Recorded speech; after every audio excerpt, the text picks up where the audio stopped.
Ladies and gentlemen, boys and girls, if you're watching this on YouTube, and if I do put it on YouTube, I may not, don't really know if I'm totally honest, but either way, welcome everybody, welcome to Dwarf Fortress, the Steam version. Dwarf Fortress is a game about managing a dwarf fortress, as the title may suggest. It's been developed for like 25 years or something. It's been developed for a very, very long time by Tarn Adams, as you can see at the bottom left there, actually. Just noticed that. But recently, the Steam version of it has come out, and that's significant not because it's on Steam, but because they've completely redesigned the game's user interface and graphics and sounds and everything, and turned it into an eminently more playable and user-friendly experience, shall we say. I'm just noticing my stream preview on my dashboard on the other screen is buffering. The last time I streamed a good few weeks ago, I had a lot of technical issues, and I'm hoping they aren't coming back. But I've got a green light in OBS and 0 dropped frames, so I think we're probably okay, but I have got a network error, please try again, error 2000 on my other screen, which is, of course, just very encouraging. Right. How's the audio, guys? How's the music compared to my voice? I'm not being overpowered or drowned out by it, am I? You kind of missed the intro movie. Me too, actually. Yeah, it's like I have two real complaints with the Steam version of Dwarf Fortress so far. One of them is that I really kind of was hoping the Legends mode would be better, which we'll get to in a minute. And my other complaint is that they got rid of the intro cutscene. What's that about? Bring back the intro cutscene, please.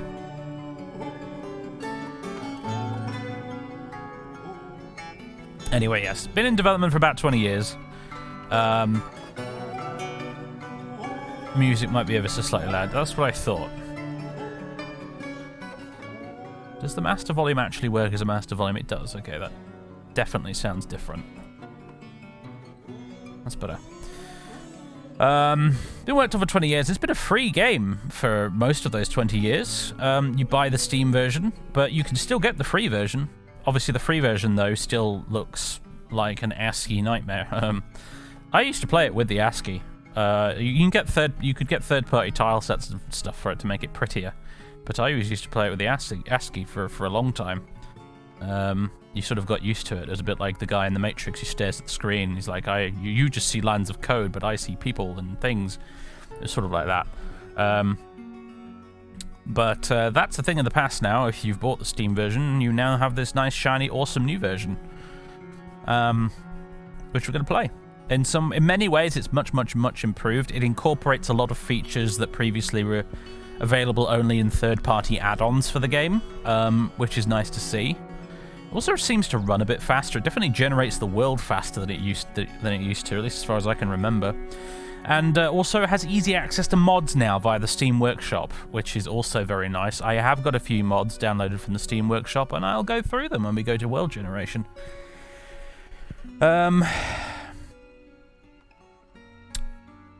Worth noting to any unfamiliar YouTube viewers, this might be the most complicated game ever made. Honestly, I could sit here and talk about what Dwarf Fortress is for ages, but we'd be much better off just showing rather than telling, I think.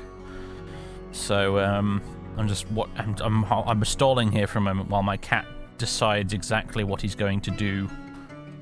He's decided to, yeah, he's lying down on the desk now. Okay, he's curled up into a little ball. Sort of, you know, as with cats, you've got to kind of just watch him carefully to see what he's going to do so I can move anything out of the way he might be about to knock over. He spent a good deal of yesterday evening pushing things off my desk while I was in the middle of recording a video, which was delightful, so... Right.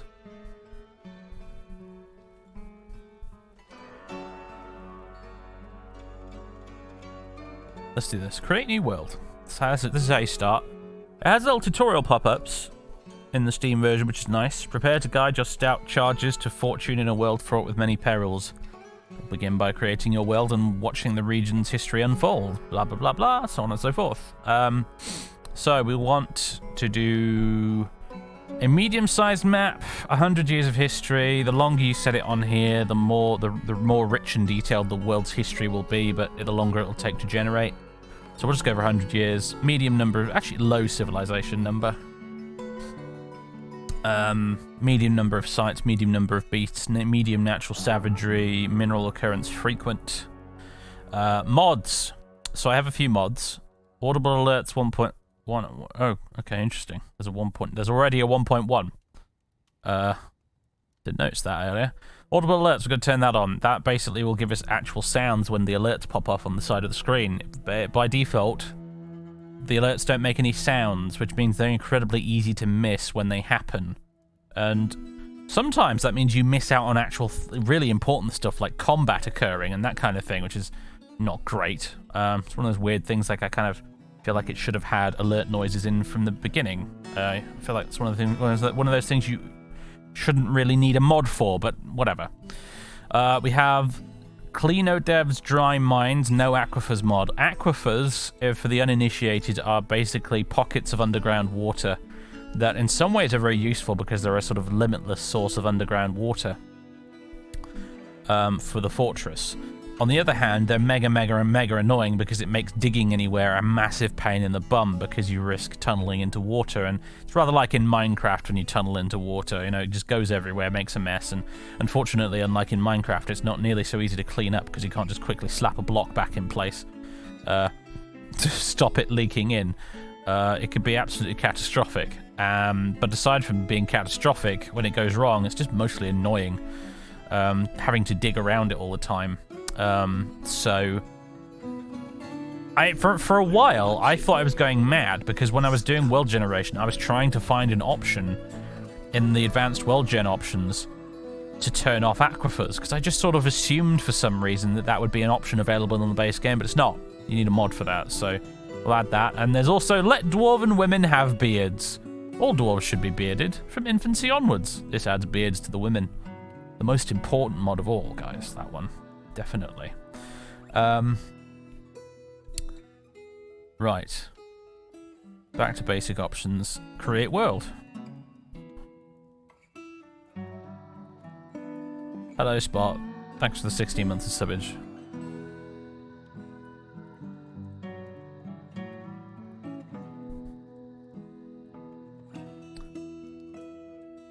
Well, not merely Pratchett fans, man. Like in the OG fantasy dwarves, courtesy of J.A.R. Tolkien, had female dwarves with beards as well. Like, female dwarves with beards is like the norm. Pratchett picked that up and ran with it, and had a bit of a laugh, taking it through to its logical conclusion. But that was very much Tolkien's idea. So, let's see. We've created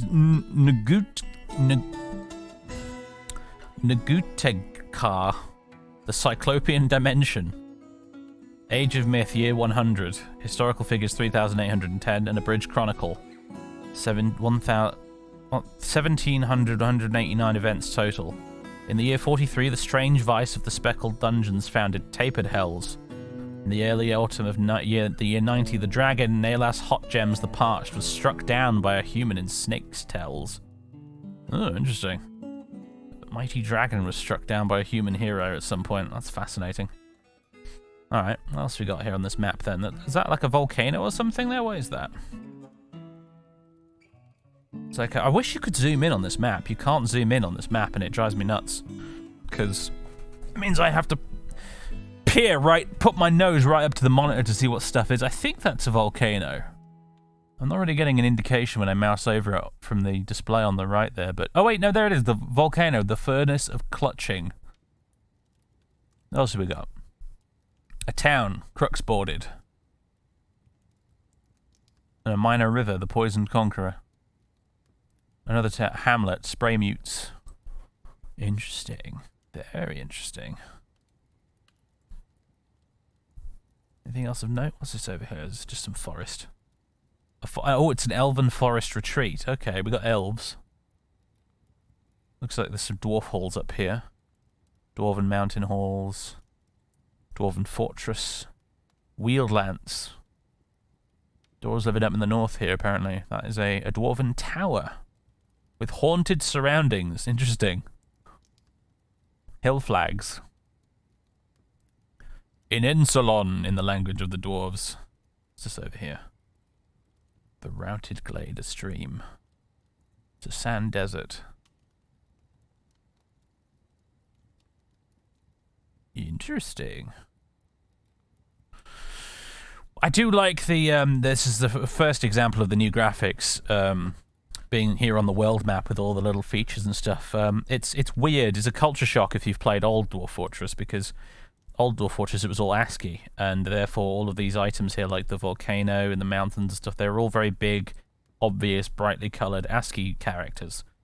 Whereas now they're all little 2D bits of artwork which are beautiful but much more difficult to spot.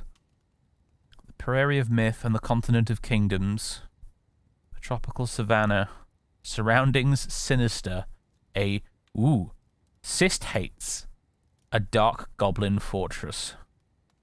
Oh, very cool. Oh, the temperature right down here at the bottom is scorching.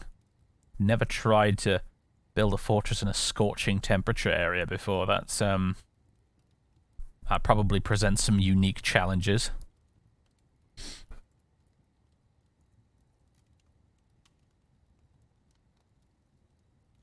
Cities at the bottom right. Where these down here, you mean? We have, yeah, a human castle. A goblin monastery, wow. Field guild. Goblin monastery. Tropical shrubland. The last time I played Dwarf Fortress was I think it was last month. And I built a tropical island Dwarf Fortress, which was awesome. All the dwarves had dark skin and bright golden blonde dreadlocks. And it was a gorgeous tropical island paradise fortress, and it was actually amazing. It wasn't very exciting, but it was just very nice to just sit there and play the game and build a nice functioning fortress in which we consumed alcohol, you know, brewed from tropical fruit. It was it was pretty cool. There was lots of dwarves with drinks with little umbrellas in them. It was good fun. I mostly did it because I generated a world that had just a really obscene number. It was like a 500-year history, like the maximum length of history. And it had an absolutely obscene number of goblin fortresses and necromancer towers that made the main continent which my dwarf civilization was on just virtually uninhabitable. Like every new fortress I tried to start would either get attacked by goblins or laid under siege by the undead. And after like 2 or 3 failed fortresses that really did not get very far at all, I was just like, you know what, I've had enough of this. I need some slightly more chill dwarf fortressing in my life. So I made the tropical island fortress specifically because the undead and the goblins couldn't reach it. So it was good. I enjoyed it, I have to say. So over there, a town, Crest Takers. Next to the stream, Droopy Clutches. Question is, where do we want to build our fortress? I want to kind of see where the civilizations are. We won't be able to see that on this screen, unfortunately. There's a dwarven fortress over there. Tool moistened. Lorid or Loridash in the dwarf tongue, which sounds a lot nicer than tool moistened. But it has sinister surroundings, which is kind of interesting. Haunted fortress. And a monastery as well. Helm Wonder. Lots of fun things dotted about the place. Some mountains over there. I could see it looking at this map all day, honestly. One of the things you could do in classic Dwarf Fortress is actually export the world map to an image file, so you could zoom in on it and have a really good look. Play now though. I like this world. This world seems interesting. We'll go for it. Pretty standard stuff. Glancing around at the map with the cursor and seeing the info at the top right does confirm that there's no aquifers, which is good to see. The mod works. Right, select a game type to begin. Adventurer mode is not currently available. Adventurer mode has been a thing in classic Dwarf Fortress for a long time. It's essentially roguelike mode. You make an adventurer character and you can go wandering around the world you've generated. You can even go wandering around previous forts that you've made in Fortress mode. either ones that have been destroyed or ones that are currently active. You can just retire them, go into adventure mode, and go around and say hello to all of your little dwarves. It's quite fun. Unfortunately, not currently available in the Steam version. It will be soon, though, as it says. We've also got Legends mode. I'm going to activate Legends mode first. Legends mode, what this allows you to do is really explore the history of the world you've generated. You can see all the historical figures, the sites, the artifacts, the codices, scrolls, etc., regions, all of this cool stuff. Now, I have to admit, the Legends mode is something I was a little bit disappointed with when I ran up the Steam version for the first time, because I had been told secondhand by someone that they've really massively improved Legends mode in this version, and they have improved it over like vanilla Dwarf Fortress for sure, but it's still not amazingly usable. We go civilizations and other entities. Like, we get a list of civilizations here, but as you can see, there's an absolute ton of them, and the vast majority of these are going to be like kobold or goblin civilizations. Many of them are going to be dead civilizations that have gone extinct. But there's no filter here. You just get a big list of civilizations, and it doesn't even tell you whether it's a dwarf or a human one or anything like that. So it's really hard to kind of get a picture of what the world actually looks like. I mean, you don't seem to be able to get a map up either, really. Regions.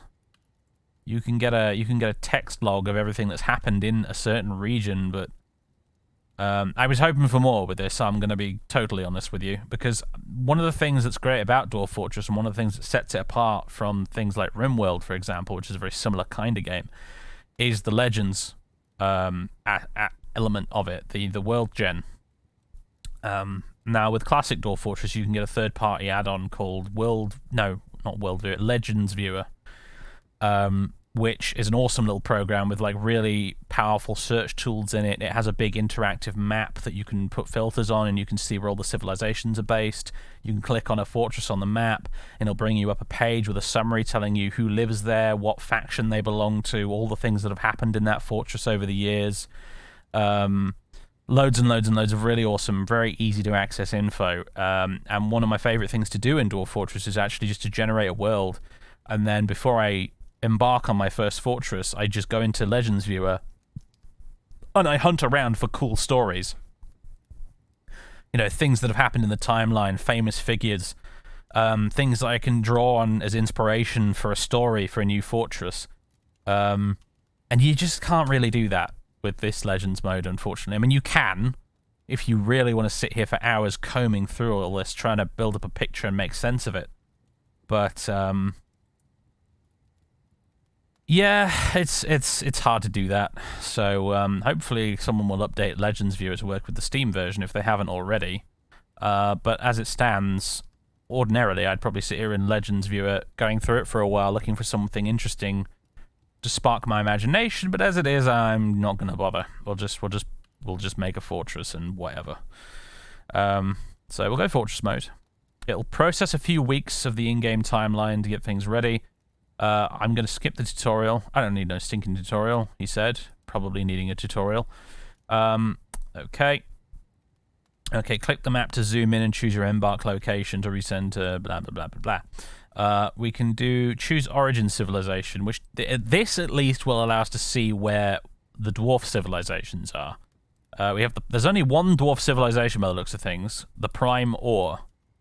They have a bunch of hillocks and mountain halls and a fortress around here. And weirdly enough, they seem to have a single lone settlement all the way down there for some reason. I don't know if they've got any others scattered about, but it doesn't look like it. So only the one dwarf civilization on this world gen. I had a few on the last one I did. So I guess we're going to be from the Prime Ore. The Prime Ore Deal Truth? Or something? Queen, it's ruled over by Queen Zuglar Dabbledoils. That's quite a name, isn't it? It has a population of around 1,100 dwarves, so there's not a lot of us. 16 sites, so 16 sort of settlements, essentially. Doesn't appear to include that haunted fortress that's over here. Interestingly, I wonder what the story behind that was. See if I could remember what its name was. If I had a Legends mode with an interactive map, I'd be able to click on it and then find out the history of that haunted fortress and find out what happened there. Why did it become haunted? Why is it abandoned? Etc. But as it stands, no. It's not. We can't really do that. I could go back. Can I go back? Return to title menu? No, whatever. We'll just continue. I could go into the Legends viewer and then try and remember the name of the civilization and then go look for it and find a bit more info. But I think all we really need to know is that it's called the Primor, and we're serving the Queen Zugla dabbled oils, apparently. So now I want to find an embark location. And you can use this, basically, to tell the game, find me a location that has all of these things in it. I'm not going to bother doing that, though, if I'm honest. I'm just going to sort of pan around the map here and sort of try and find a region that's relatively close to the rest of our civilization, I think. What was the random settlement down here? This one, isn't it? This is the one that's way, way, way far away from everywhere else. Rawness Lashes. Dwarven Hillocks. Sand, Little Soil, Iron, Silver, Copper, Platinum, Fluxstone Layer. Interesting. I wonder why they're all the way out there. Ordinarily, I'd be looking around desperately searching for somewhere that doesn't have any aquifers, but because of that mod I've installed, nowhere are there aquifers, which is delightful. So now we really just want to find somewhere which has the kind of conditions we want, really. Temperature temperate is certainly nice. Tree, we want some trees, so we have an easy access and supply of wood. We also want lots of minerals and things. I don't know if I want to start that close to the haunted Fortress of Doom. Start near a river. Let's see. Temperate shrubland. Woodland, other vegetation moderate, surroundings calm, stream weird crawls the molten brute. That's an interesting name. So we've got clay, we've got sand, we've got very deep soil. We've got iron, gold, silver, copper, and zinc. I think that's a new one. That's new with this version of the game. I didn't used to tell you specifically what minerals were there. It would just say, it would just say shallow metals or deep metals, I think. Yeah, iron, gold, silver, copper, zinc, and platinum.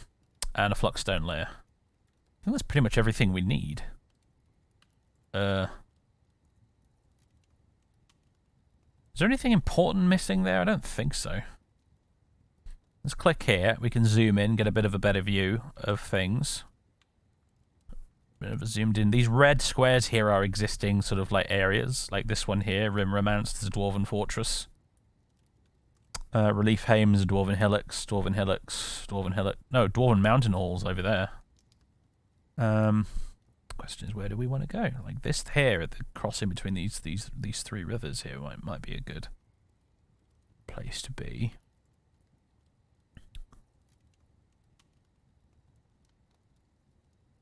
Over here, we get some platinum if we yeah, we get the gold and platinum over in this side over here, out here in the hills, in the shrubland.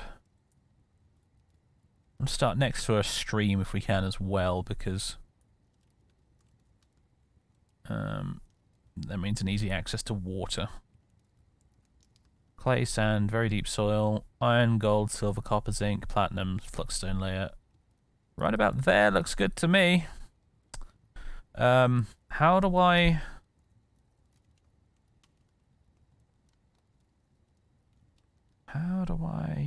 I feel dumb right now. Well, how do I just click embark? What do I do? Ah, there we go. You click embark and then you select the area you want. Right, gotcha. I think we were going to go for over here, weren't we? Yep, right there. Confirm, and that little square will be the play area we get in the actual game. So we can say play now, start immediately with the default skills, equipment, and animals. We're not going to do that though. Prepare using a saved embark profile. I'm not going to do that. I think I'll just do it manually for the sake of showing people how it kind of works. Economy will leave on normal. Enemies will leave on normal. You can do custom settings. There's a whole bunch of stuff in here. Prepare for the journey carefully. So these are our dwarves. These are our dwarves and dwarvettes. We can pick 10 skill level ups for them each. We can also choose what items we want to bring with us. We have points to spend on that, and also we can bring animals with us. First things first, I'm going to go through and do the skills. So I want to have a couple of relatively skilled miners. Proficient miners even, because mining is something that can take an awkwardly long amount of time. In fact, I might even go for 3. Let's make you a competent miner. Because sometimes you get... I find that when you're digging and mining stuff out, it can really slow down development of the fortress when you really want to get things set up early on. If your dwarves are taking ages to mine it all out. So I like to start with a few decent miners. Secondary skills for you guys. Let's go down to you. And let's make you a stone carver. Stone crafter. Actually, no, you're not going to make you a stone crafter. Make you a mason, though. 2 skills left. You've got crucial skills, you've got labours, combat skills, and then other stuff like swimming and persuading and negotiating and record keeper and blah blah blah.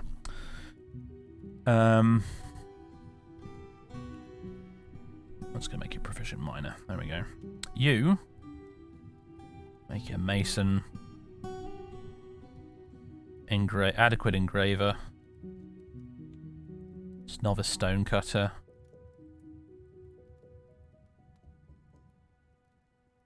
Make it mason as well. I'll revisit these guys in a minute if I need to tweak this a little bit. We do need someone who can do farming in that. Make you a woodcutter, carpenter. It'll be our wood-focused dwarf, I think. Wood burner.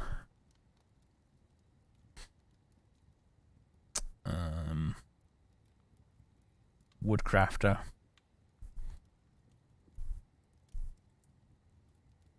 I want to make you a planter. What about labour? Anything in here we want to go with? Thresher. Adequate thresher probably works. Thing is, I'm convinced that the skills here used to cost you points in the old classic Dwarf Fortress, but they don't seem to in this.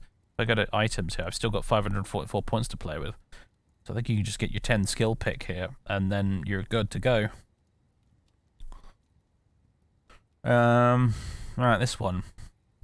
I want at least one combat dwarf. You're going to be a competent axe dwarf. Adequate shield user, adequate fighter, adequate dodger. You're going to be an adequate dodger, or... Might dial this back a bit. Novice. Novice. Go back to crucial, and then your job, when you're not being a crazy axe dwarf, will be armor smithing and weapon smithing. Tierist, this little bald dwarf here is going to be our... Wait, no. No, Ficod, sorry, this guy here. What am I missing here? Probably help if you were a furnace operator, actually. There we go. Alright, Tobal. Tobal here. Let's make you a good stonecrafter, competent stonecrafter, competent metal crafter.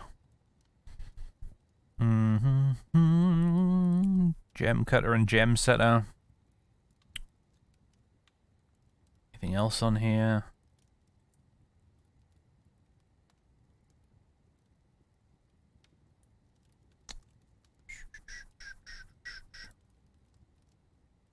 I don't think so. I think we're good with that.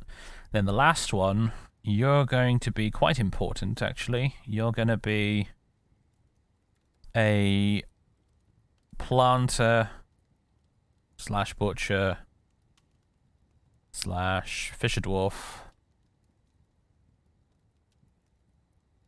slash cook.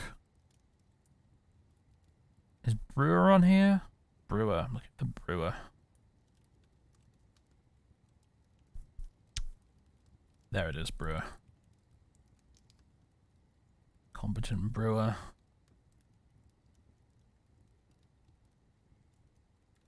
there anything else I want to put on here? Cheese maker, we could. Fish cleaner, I guess, and fish dissector. Alright, I think I'm happy with that.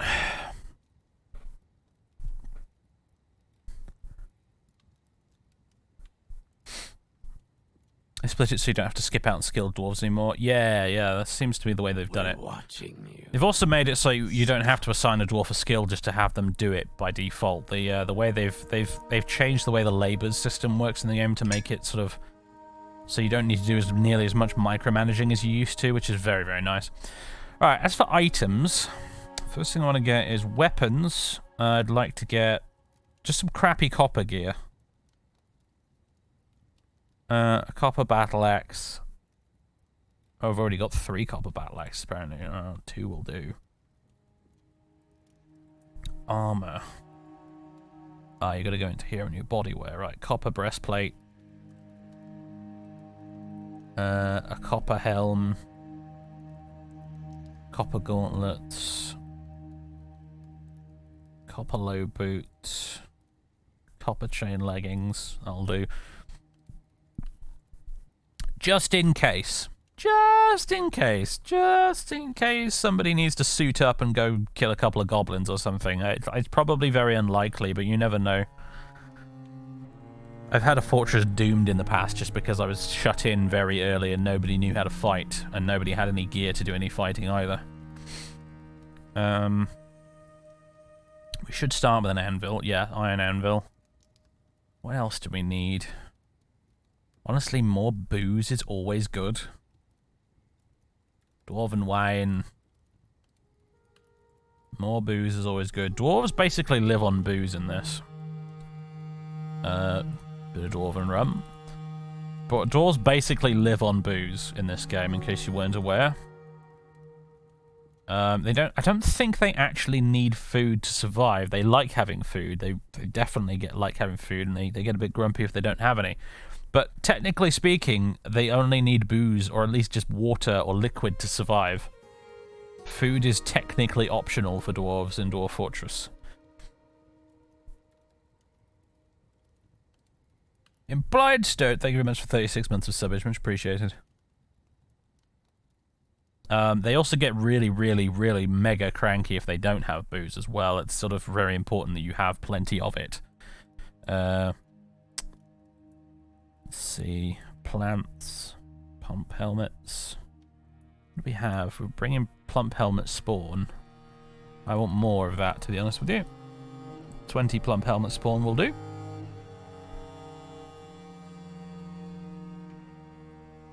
Plump helmets are a type of mushroom, in case you couldn't guess. 15 prepared large rat spleen. Oh man. Yeah, dwarven cuisine is a trip in this game. 3 tunnel tube buckets. Some barrels and bins wouldn't be bad. I mean, some of this stuff will come in barrels, but some bins wouldn't be bad. We have a handy dandy search function here. Bin, it's just gone bindings, isn't it?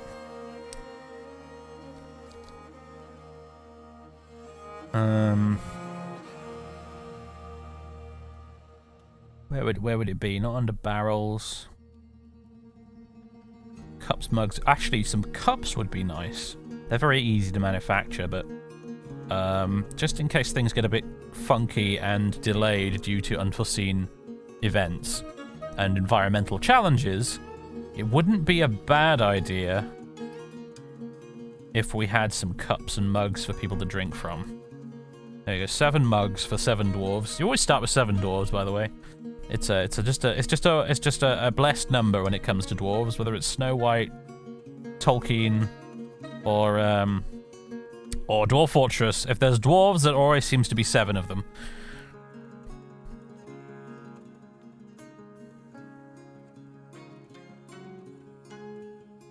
Wood?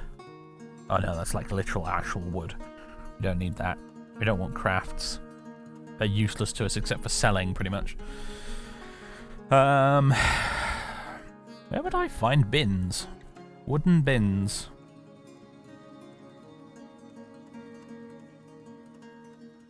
No idea. Let's go animals. For now. A couple of war dogs wouldn't hurt. To supplement our one dwarf with an X. We probably also want something that can lay eggs. Like chickens, for example. Or geese! Oh, that could not possibly go wrong, could it? 5 geese, a gander. Get turkeys as well. Turkeys are arguably the most useful because you can get leather from them as well as meat and eggs. But I'll go with geese just for the giggles. It's a shame you can't train war geese in this game. It's something I've always wanted. Oh my man, we could have peacocks and peahens. It'd be a very posh fortress. Guinea fowls as well. Alright, sod the geese. I want to be a posh peacock fortress. That's totally happening. I forgot that was an option. You could have ducks as well if we wanted to. But no, I want... Hang on a minute. Can you even get viable eggs from peacocks and peahens? I hope so, because we're going to do it. We're going to peacock and a collection of peahens. Peacock eggs. We live on nothing but peacock eggs in this fortress. We are very, very snooty. Let's have a cat as well. For chasing vermin away. Where are the war elephants at? Oh, I wish. I kind of want to know if you can get war boars or war pigs. There's certain animals you can turn into war animals and certain ones you cannot. War camels would be kind of fun.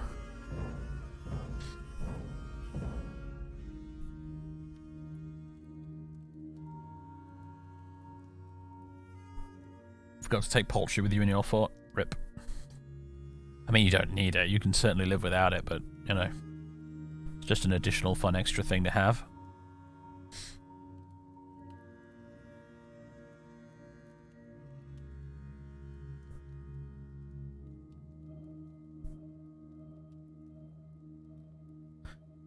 I think that's all the animals we want. Back to items. Flasks, water skins, no. A few extra barrels. I'd like some bins, but I can't seem to find them in here anywhere.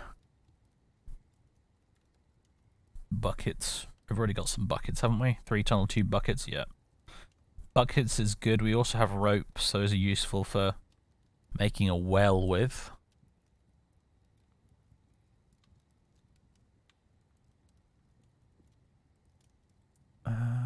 Musical instruments. Nah. Powders. Extracts.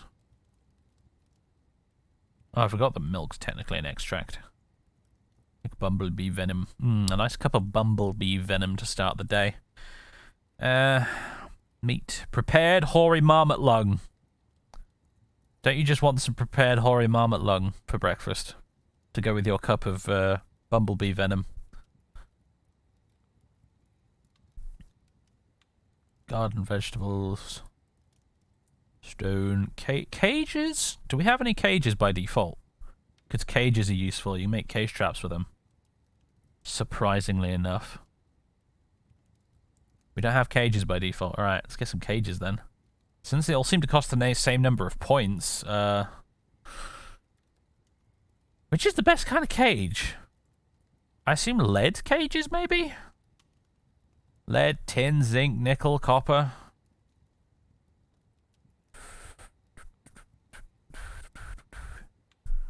What's the best kind of cage out of the ones available? I'll go with a couple of lead cages.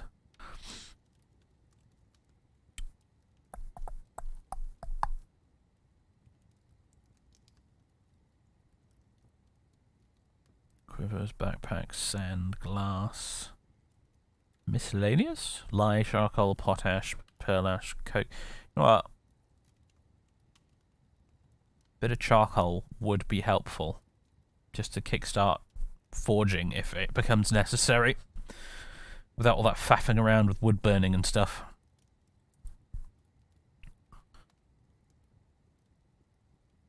Right, I wanted to include some bins, but I can't seem to find them in here anywhere. So we'll live without. It's not a big deal. We'll just build some. Right. With 0 points left, our dwarves have all their skills sorted out. We can have a look at their character pages. This is one of the things I love about the Steam version. The actual info pages for the dwarves is so much nicer to look at now. Fickod, the metalsmith here. Disdains tradition, disdains eloquence. Good intuition. Sickly. Poor kinesthetic sense. Not sure if that's great for a metalsmith, but never mind. Clumsy as well. No official position. Healthy. No squad. No unmet needs. We need to find a better way than those of before. Is Fickod's motto. Items. Health. Skills, rooms, labour, thoughts, personality. Has great intuition and good memory, but he has poor analytical abilities, poor focus, and a poor kinesthetic sense. He mutters under his breath when he's bored. He needs alcohol to get through the working day. He likes working outdoors and grumbles only mildly at inclement weather. Values. Preferences. He absolutely detests bark scorpions. Me too. I can relate. Prefers to consume fisher berries and single grain wheat beer.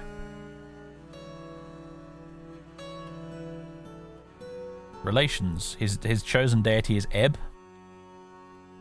It's another thing you can look up in Legends mode, actually, with the different gods and what they are gods of and stuff. Dumat Ensebnom the farmer is a close friend, friend. Jolly good. These are all our other... They're all friends, by the looks of things. Friends or close friends. Cool. You can rename them as well. I'm not going to, though, because if we start doing the whole let's rename the dwarves after Twitch chat thing, we're here all day just renaming dwarves. It takes ages.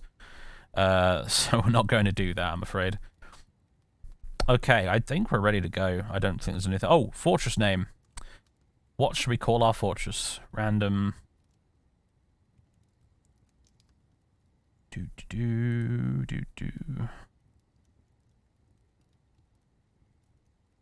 Bridge waxes, diabolted, mine assault, echoed boot, stockade gorges, grip lances, nutcrafted, channel jump, glaze mouth, gold bone. Ore jump, iron roast, bells flickers, shore wound, galley seared, lesson abbeys, speakslings, labor dips, bridge riders, Scrooge basements, phase pillar, phrase pillar even, faith bridge. I guess that works. The city of faith, the dwarven fortress of Faithbridge, or Tabarsazir in the dwarven tongue. Done. The name of our group, the name of our faction of dwarves that rules over this place, shall call them the Brain Trade of Corporation. I'm sorry, what? The scholarly urn, the knife of seizes, the boots of strapping, the thin book, the smooth letter, syrup of romances, the oil of trances, paddles of budding, the sunken salves, the crimson staff. That's kind of got a ring to it, hasn't it? Thestar normal. Thestar normal. Done. And group symbol. Our group symbol will be a crimson staff, I suppose. Let's see. Artifact. Object. A staff. Surely that's an option. Oh, you're kidding, really? Stick. I was going to make the logo an actual crimson staff, but apparently that's not an option. Well, what's the town called? It's called Faithbridge, isn't it? So, bridge. How annoying. Shape. Bridge. No. Staff. No.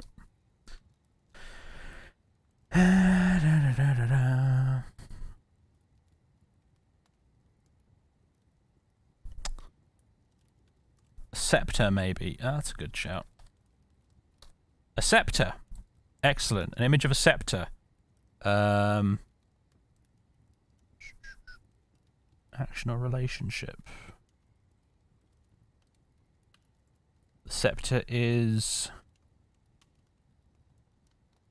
The scepter looks confused.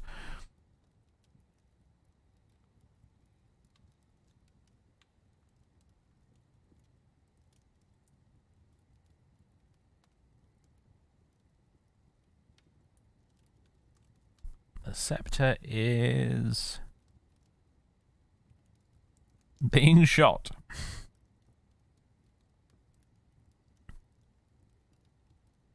Screaming, suffering.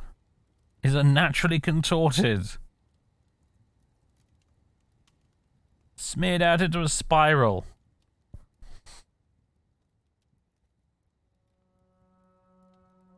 Making a plaintive gesture.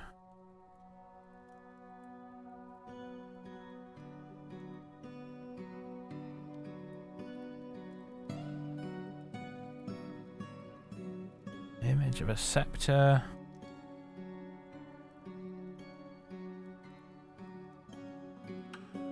That is striking a menacing pose. The scepter is striking a menacing pose. There we go.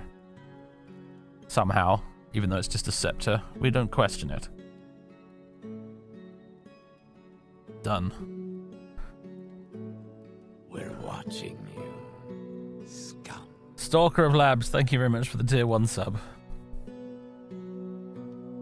Jolly good. Right. Embark, at long last.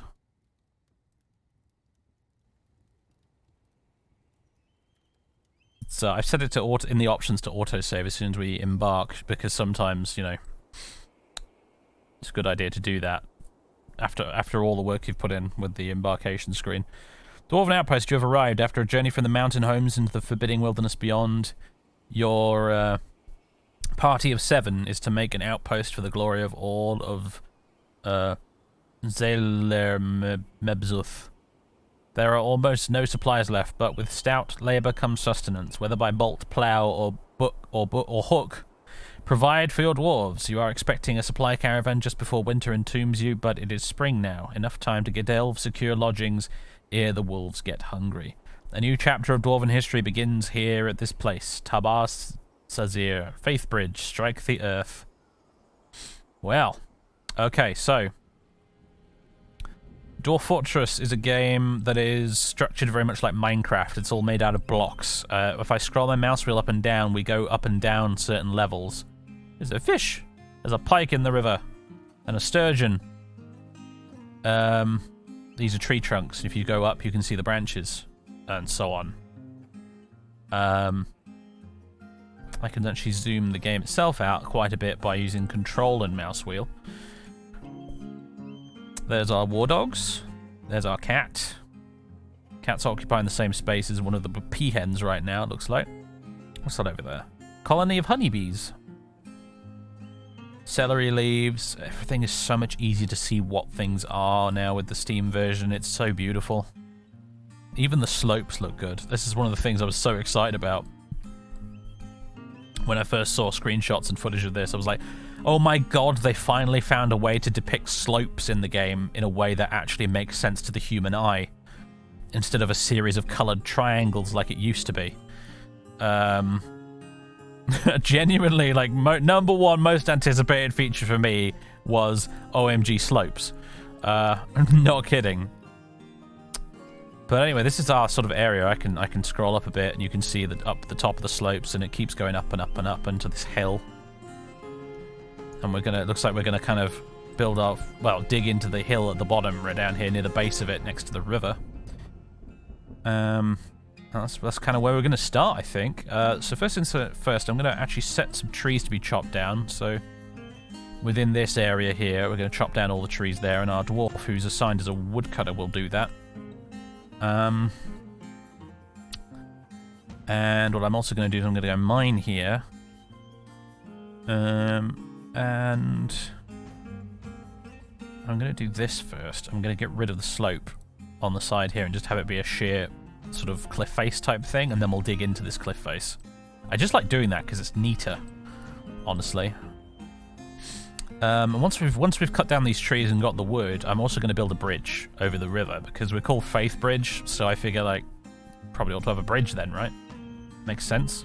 Actually, we're going to be making a lot of use of bridges, and not in ways that you might intuitively consider, but we'll get to that.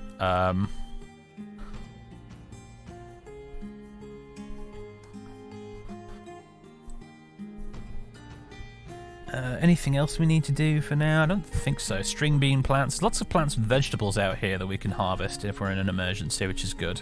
Cranberries, prickleberries, pea leaves, prickleberries. It's all stuff I can brew into booze if needs be. So it's good to see it. What else we got? We've got a mini map in the top right here, which is handy. We can recenter the camera on the deepest discovered area at this location and recenter on the surface. Some handy shortcuts there. Zoom in and out using that. Display water and magma depth numerically. If I do that, there you go. If I scroll down, you can see that it's the water here is 7 out of 7, so it's like maximum depth. If you think of each square, each cube of space in Dwarf Fortress being like a glass of water, 7 out of 7 means the glass of water is completely full. 1 out of 7 means there's a little bit of water in the bottom of it. And that's for each sort of square of the world. So as you can see, these squares here of water, they are completely full up.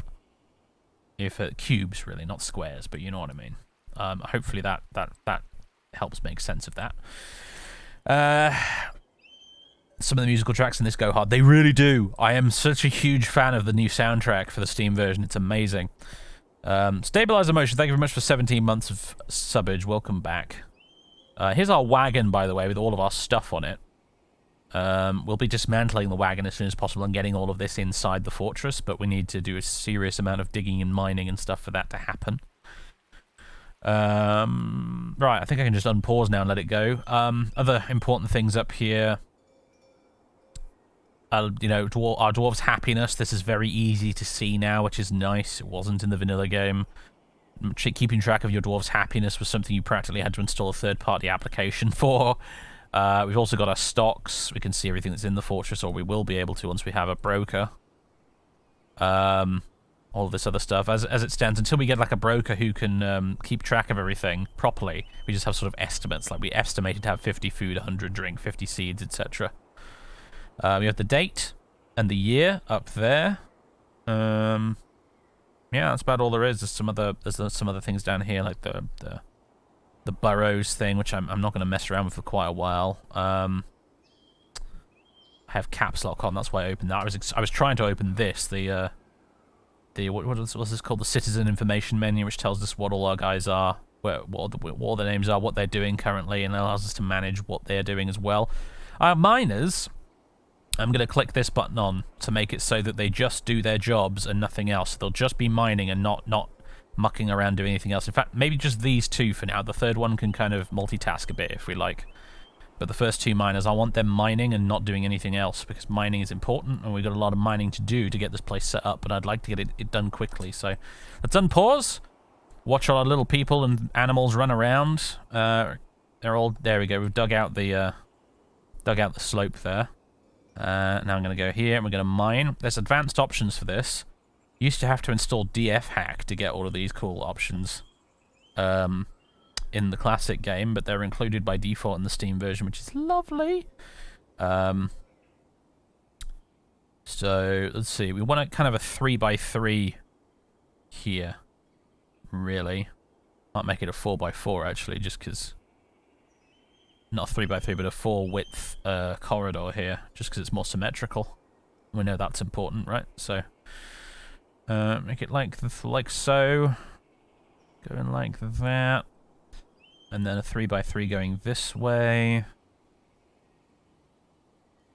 And then make a big one here, big square area there.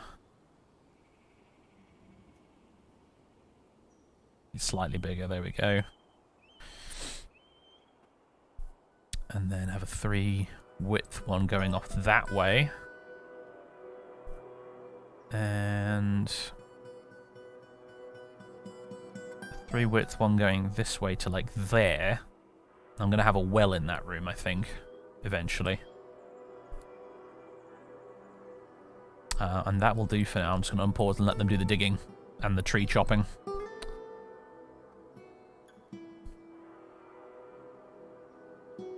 There's a reason we're making it 3 width minimum here, and that's basically so that a wagon and merchants can come into the fortress. Because one of the things we're going to set up here is a trade depot, which we use to trade with visiting merchants to the fortress. And I like to be able to have it so that the merchants come in, so that I can shut the door behind them if we're being attacked or something, or indeed if I want to trap the merchants in here and murder them all. But that'll probably only happen if they're elves.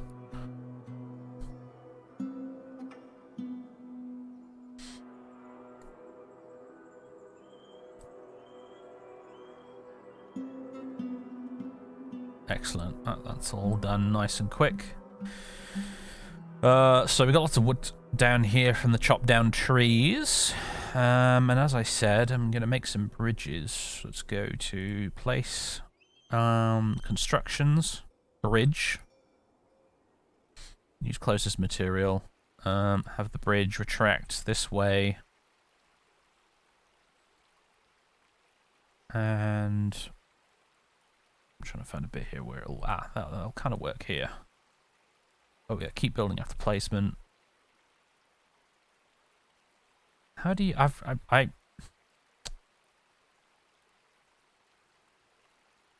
struggle. I struggle with this menu here. I'm still struggling with this. It's very easy to do in the old classic Dwarf Fortress using the keyboard. I'm getting used to the mouse controls and they elude me a bit. Why can't I just...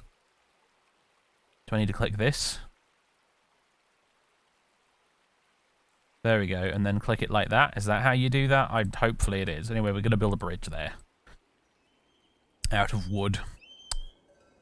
And also, I'm going to build another bridge here. And you're thinking, why is he building a bridge on dry land? That don't make no goddamn sense. Well, good folk. Right, cancel construction. I don't know if that's going the right way. It's a problem. Bridge. I need it to... It needs to retract downwards. Like, there we go. The reason we're doing this is because we're going to essentially turn it into a drawbridge that goes up. It folds upwards, and essentially what it means is that we can use it as a front door that is lever operated, and once it's shut, there's very little that can actually get through it. It's a fantastic way to seal off the fortress in the event of a siege. That's one of the first things I like to set up, honestly. So, okay, looks like these guys are going to go get this set up, get these bridges set up and whatnot, which is good. We'll go ahead and put the trade depot down as well, because why not? There we go. And now we want stairs, because we're going to want dig down. Let's go stairwell. I'll make it a 3x3 stairwell. Right the way down here. Quite a few levels.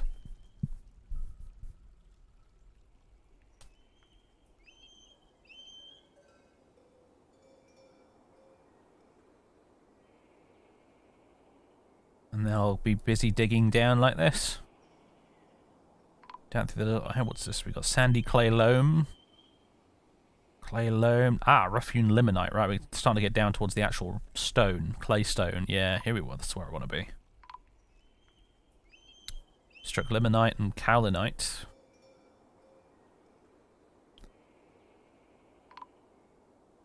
I don't know if there's any way to look up within the game what exactly limonite and kaolinite are and what they're useful for. Ordinarily, that's something you'd want to have the wiki open on your other monitor to check. This is one of those games that is best played with a wiki open. What is that? Raw brook lamprey. What did that just flop out of the water? Where did that come from? There's a worm there.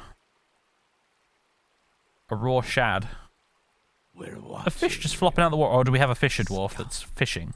I think Doomat here is doing a spot of fishing, isn't he? That's where it's coming from. See, these are all the things, little things like this that in classic Dwarf Fortress I didn't notice because it was lost in the ASCII. Vinara9, thank you very much for 2 months of subbage. Welcome back. You can click on it and it gives you basic info. Really? Alright then. Let's give that a go, shall we? Let's find that limonite. I mean, I'm clicking on it, but I'm not getting anything from it. Spot. What am I doing wrong here, mate? It just started raining, apparently.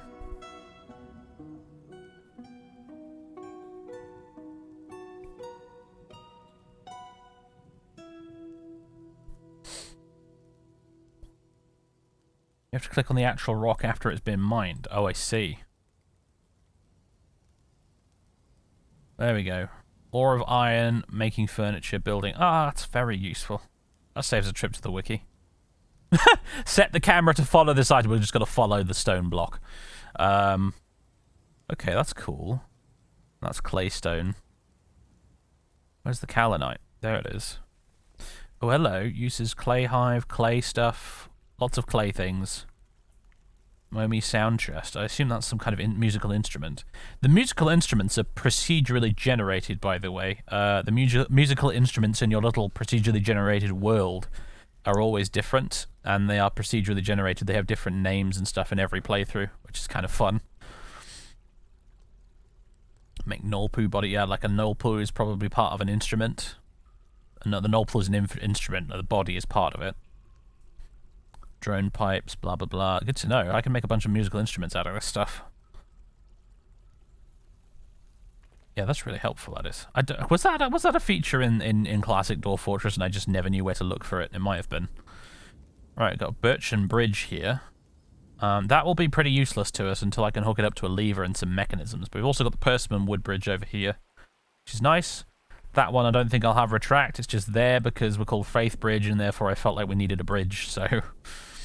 Okay, there's the trade depot, and right. Let's see. We need to get down to the clay loam. Here we go. This is what we want. So next thing we want to do is mine out around here a bit. We'll mine this way. Make it a double door in through here.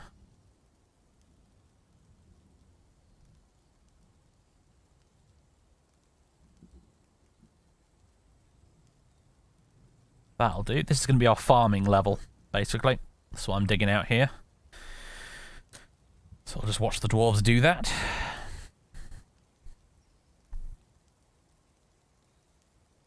Because we do underground farming as the dwarves. You can do surface farming as well. That's totally legit.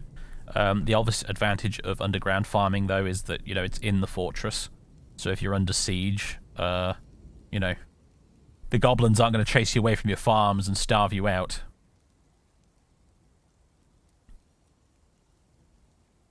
What are all our dwarves doing right now? No job, dig, dig, fish. No job, no job, no job. This miner is slacking. What are you doing, mate? Get down here and start digging. Cat's wandering about. Oh, thanks for the bits, Bo. Much appreciated.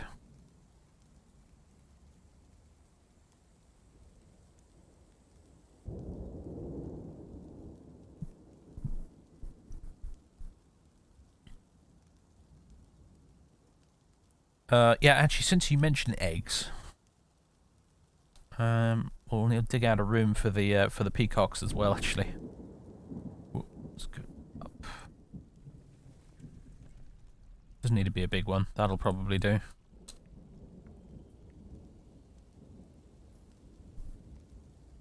All right, cool. Now then, how do you put it down? How do you put down a farm plot? Is it in zones? No. Constructions? No.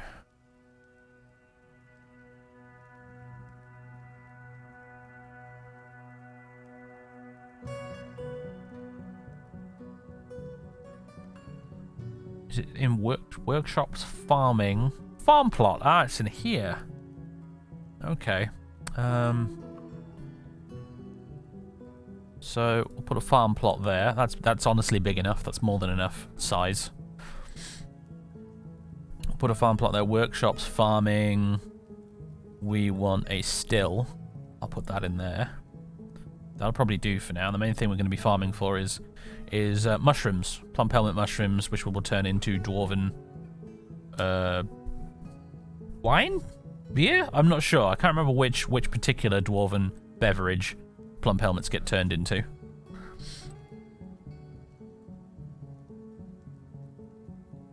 Do you end up having a larger colony than in RimWorld? I don't know. What's a large colony in RimWorld? I haven't played a lot of RimWorld, so. And they got that set up pretty quick, didn't they? Cool. Right, now we've got to set this up. So pretty much every month of the year, I want this to be doing plump helmets.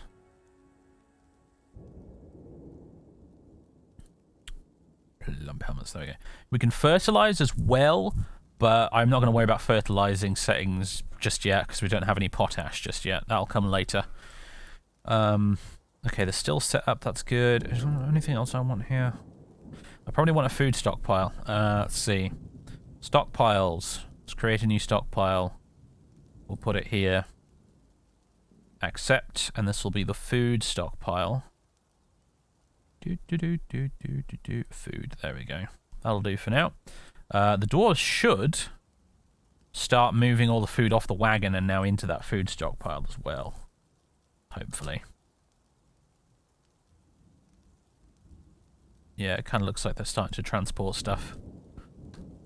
Yeah, store item in stockpile. It's already beginning. Good. I'll take it down here and start putting things in here. What do we got? Sweet pod seeds bag. The raw rainbow trout. Well, if we're going to have fish, that's one thing, isn't it? Let's go workshops. Where would it be? Farming? Fishery. Pop that there.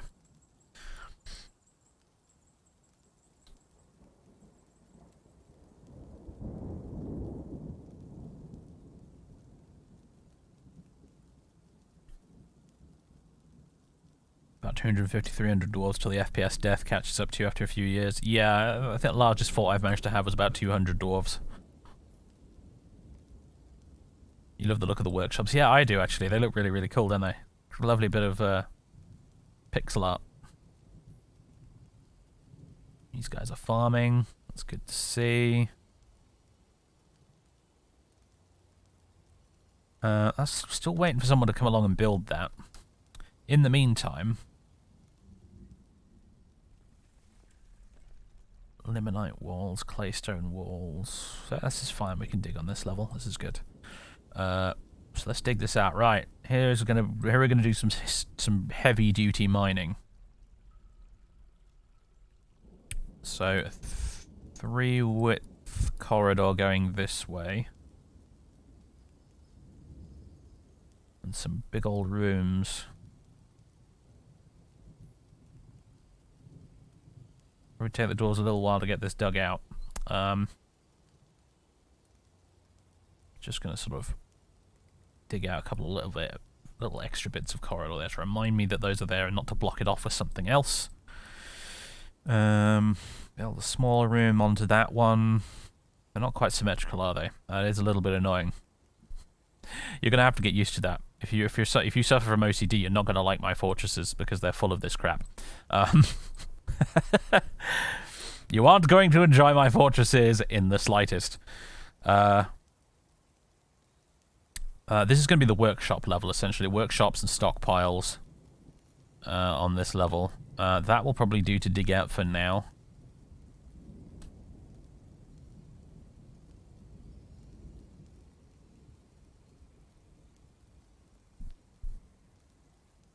Looks like everybody's busy planting at the moment. And what I really want them to be doing. Yeah, they're all plant seeds. I kind of want somebody to be building this. Can I remove you from current task? Metalsmith has no business being a farmer right now.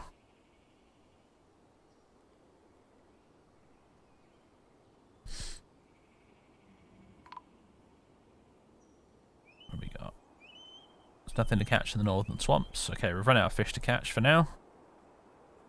The weather has cleared, good. I should note the sound effects that play when we get the notifications. That's actually from a mod. That's not in the vanilla game. There's a mod on the Steam Workshop that gives you the sound effects when the notifications pop up.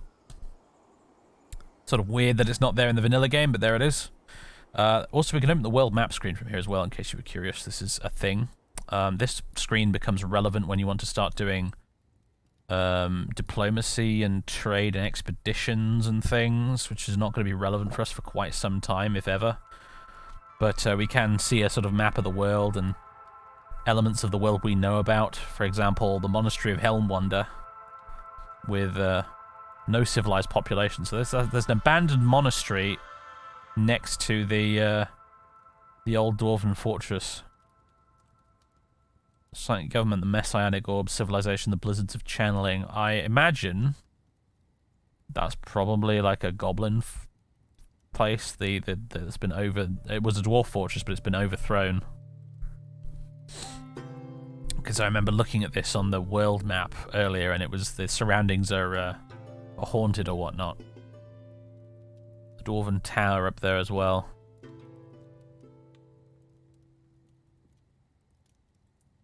Skirmishing is the current diplomatic status with them. There's no green on the map. We're not allied with anybody. Just a bit of a shame. Although there is this down here. Elven Forest Retreat. No contact we have with them. And the humans down there. This continent over here is just completely abandoned. Nothing out there at all. Oh, there's two little settlements down here. One of those must have been set up very, very recently, because there was only one when we looked there on the World Gen screen. There's an artifact rumoured to be there. The Ghost of Burials. Hillocks of Angel Earthen. Next to the Hillocks of Rawness Slashes.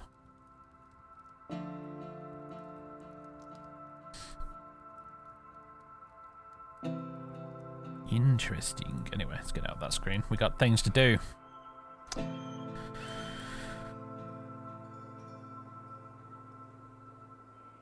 I've noticed that you can't see at a glance like how much of the farm plot's been used up quite as easily as you would in classic Dwarf Fortress. Which is sort of interesting. Not sure why that's the case. World's tiny. It's not. I didn't generate a huge one. But you say tiny, it's actually kind of gigantic. I mean, this whole square that we have to play in here, this is like less than a square on this map.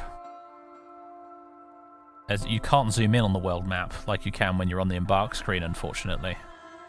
But if I could, I'd show you, and you'd realize actually that the world doesn't look big, but it actually is huge.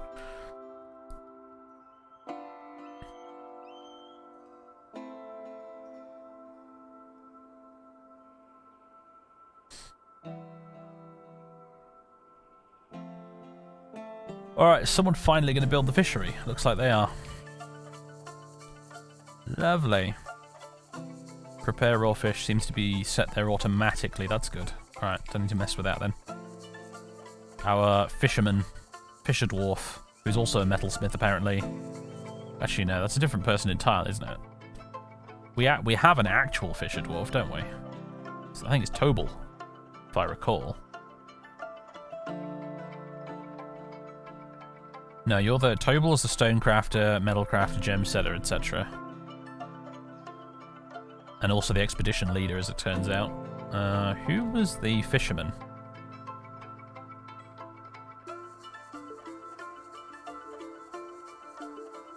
It was the farmer, wasn't it? Yeah. Dumat's our fisherman. He's the one who's supposed to be doing the fish cleaning and whatnot, but I'm kind of okay with other people doing it. I can micromanage a bit more if it becomes a problem later.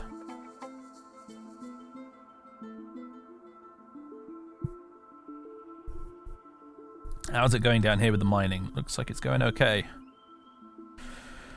Rock salt. Uses making furniture and building. Interesting. Limonite is an ore of iron. I'm very glad we've come across limonite already. That'll allow us to make lots of iron things, including iron weapons and armor, which is very handy. We've sort of bumped into that so soon.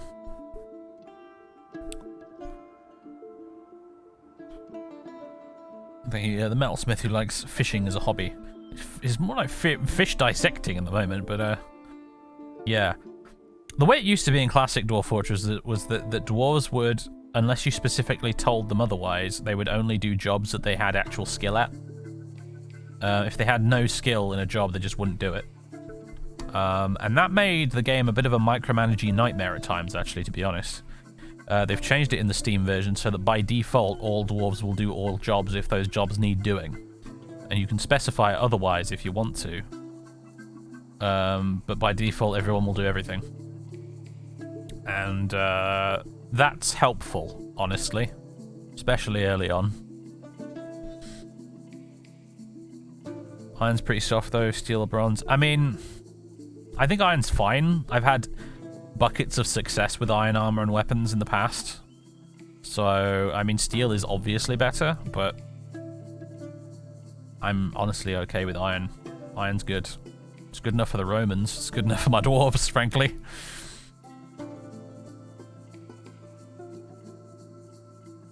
The last squadron, what am I talking about? The last fortress I did, it was the tropical dwarf fortress I mentioned, the one with the tropical fruit beers and stuff.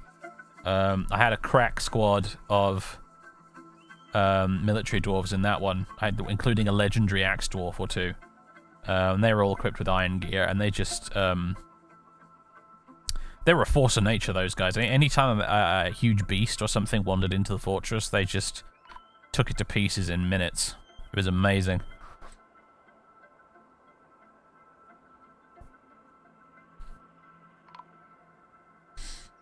What we got up here? You've struck Cowlanite. Jolly good. It cut. Why did you leave these bits here, dwarves? The logic of the way the dwarves mine is just baffling sometimes. You can, over here with the advanced options, you can actually set the priority for the bits you want to mine. So, for example, if I wanted them to mine this room first, I could have set it to priority 3, and then they'd mine that before all the other priority 4 stuff over here, which is handy. I think that was a DF hack feature in classic Dwarf Fortress, but they've baked it into the basic Steam game here.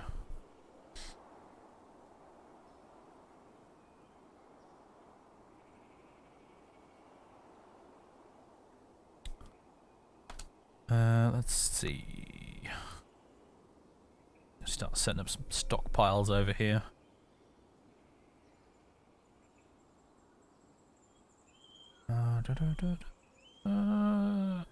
This is going to be bars and blocks.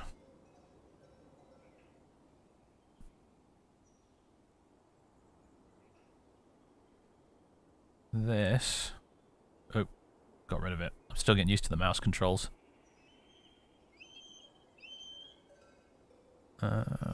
This, for now, I will... Ah, God, I did it again. You gotta click accept up there. This will be furniture.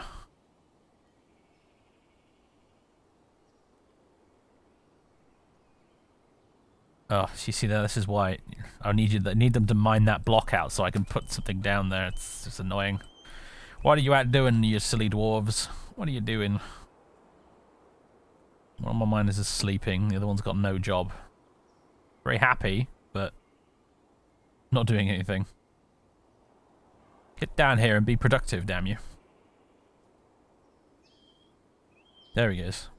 Or not. They're putting stuff in the furniture stock partly. So there's the anvil. Some spare bags. And they're putting some of the charcoal and things we brought with us over here as well.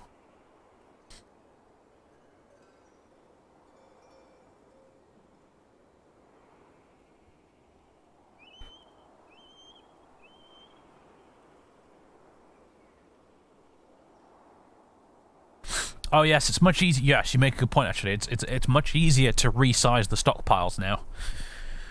in the Steam version of the game, so we don't have to worry about it too much. You're right, I suppose. I always found it to be very awkward trying to resize stockpiles in classic Dwarf Fortress for some reason. Always, it kind of eluded me. I ended up accidentally making more stockpiles instead of resizing the same one. So just moving an empty glass Pepsi bottle out of the way there before my cat pushed it off the table because he was about to. He was just stretching one of his paws out and I could see what was about to happen. So yeah, the furniture stockpile is pretty much almost already completely full actually. I arguably should have made that bigger. Barrels, buckets, bags, step ladder, the anvil, loads of stuff in there, wheelbarrow.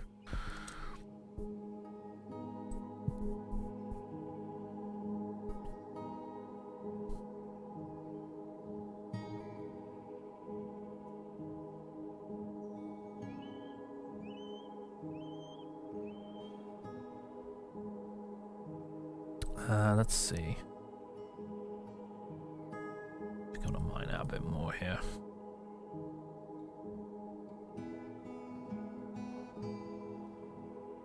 Like so. My workshop level is usually a bit of a mess, I'm gonna be honest with you. It's never very efficient. Let's see, we've got cleared space now. Workshops. Crafts. I'd like a couple of those. Workshops. A mechanic. That's important. Workshops. Carpenter. I think the wood stockpile is going to be over here, so I'll put the carpenter there. Workshops. Stone worker. I think I'm gonna... I'll put the stone worker here. It's gonna be a big stone stockpile in this room here. And pause it.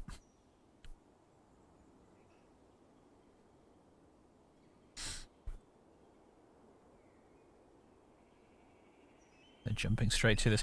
An example of the annoying micromanagement you used to have to do in classic Dwarf Fortress is with this here, where we're building all these structures. Previously, they actually got rid of a couple of skills in the game with the Steam version. I'm sure, of course, some people were probably crying about how that was dumbing down or something. But one of the skills they got rid of was Architect. An architect, as far as I know, the only thing it did was basically whenever you wanted to build a building like a bridge or a workshop or anything like that, a dwarf with the architect skill had to come along and basically just stare at the plot for a couple of seconds before moving on to do something else. And only once the architect had come along and stared at it for a few turns, would you be allowed to actually commence construction. It just felt like such the most amazingly annoying, pointless little bit of busy work ever. And you always had to go into the labours menu and assign some dwarf to be the architect, and it was just like, why? It was useless and annoying, and they got rid of it in the Steam version. I'm delighted, frankly. So now if I put down some workshops, my dwarves will just come along and get building them straight away, without any buggering about.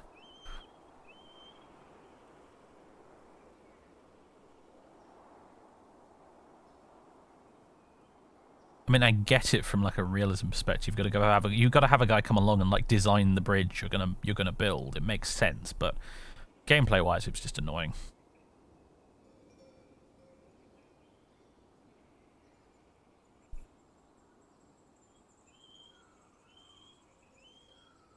I like the ambient sound effects as well in the Steam version. It's nice just hearing the bird song and the weird creatures and critters in the background. Right, stockpiles again. Great big one here. That's going to be the stone stockpile.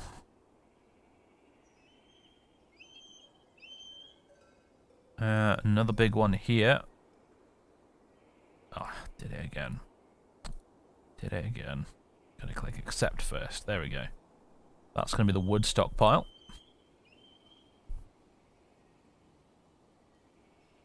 Let's have another little one there. Oh. One of these days, I'll learn how to do this properly. This one's going to be... gems? Yeah, I'll be gems.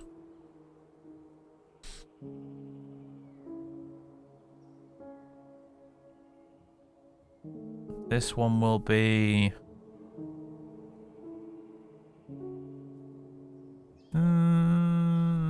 finished goods. Yeah, this one can be finished goods. This little thin one here can be armor.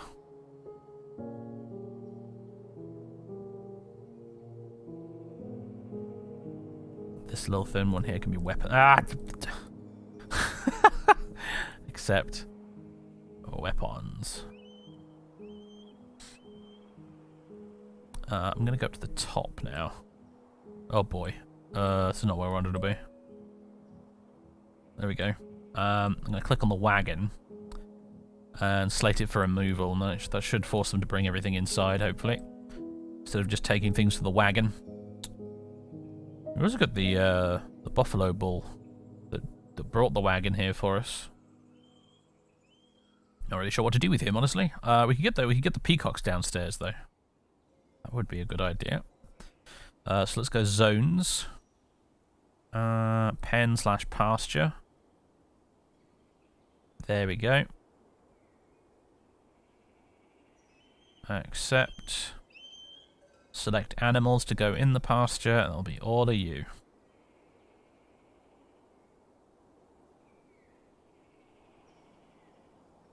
So they should now bring the peacocks and peahens down, and they will live in there. And what I'll do is I'll build some nest boxes as well, so we can take their eggs. Nice to see an almost full food stockpile. That's always a good sight. Reassuring. There we go. They're bringing them down.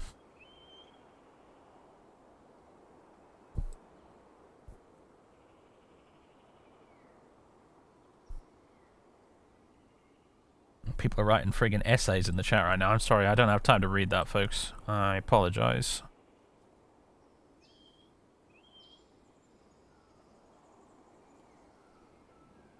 What have we got left here? There's the cages, isn't there? A few just random bits, like bags, copper breastplate, and quiver. Yeah, I should probably make an ammo stockpile somewhere, shouldn't we?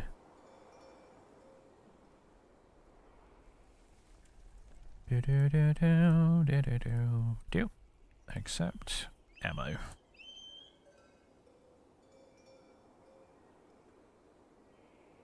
Accept. This one can be cloth.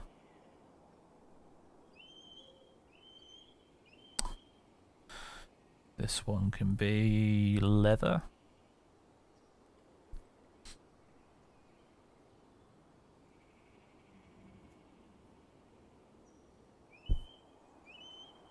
Alright, and I think what I want to do is I want to get somebody working away on crafts.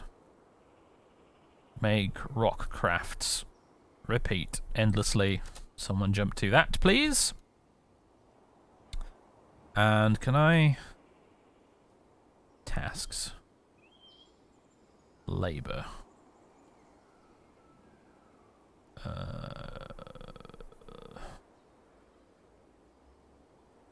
Stone use.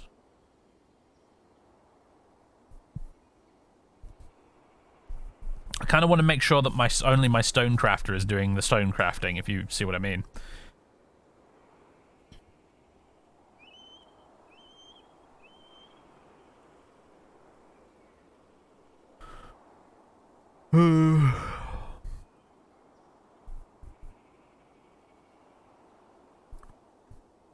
Work orders, can't do that without a manager, can we?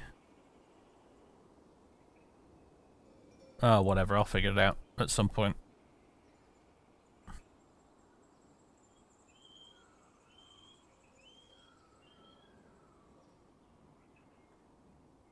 There we go, somebody's doing Tirist, woodworker. Yeah, see, you're not a stone crafter, my man. You're not.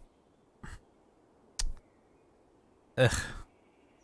Never mind. So this is a downside to everybody doing every job instead of the people only doing the jobs they have skills for.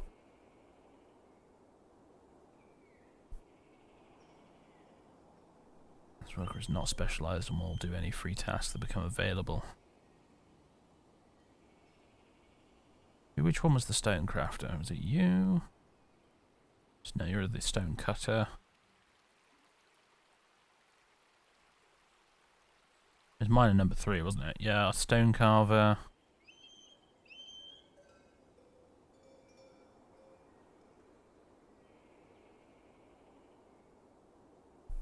I think stone carver is what you do for crafting stone. Making stone crafts, I mean.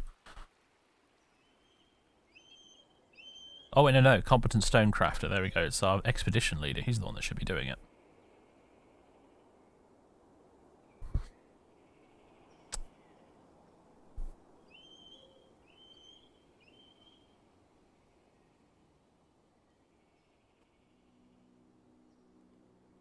Make rock crafts. Remove worker from current task. Guess all I can do is hope that the guy we want to do it will do it. And then I can lock him into it or something. I don't know. I don't know how to make just the stone craft to do the stone crafting. Ah! This is classic Dwarf Fortress though, by the way. This is what Dwarf Fortress is 90% of the time. It's like, I know what I want to do, I can't figure out how to get to the menu that lets me do it. This is what Dwarf Fortress has always been like.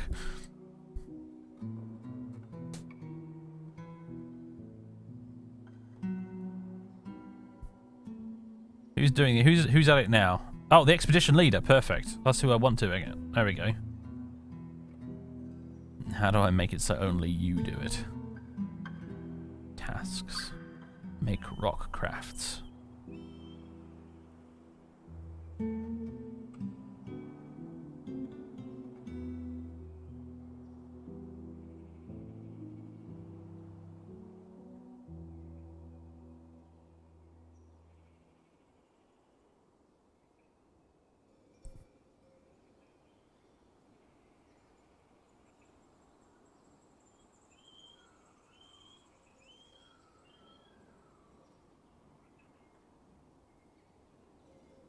Might not be able to do it until I've got a manager. But it's a little irritating.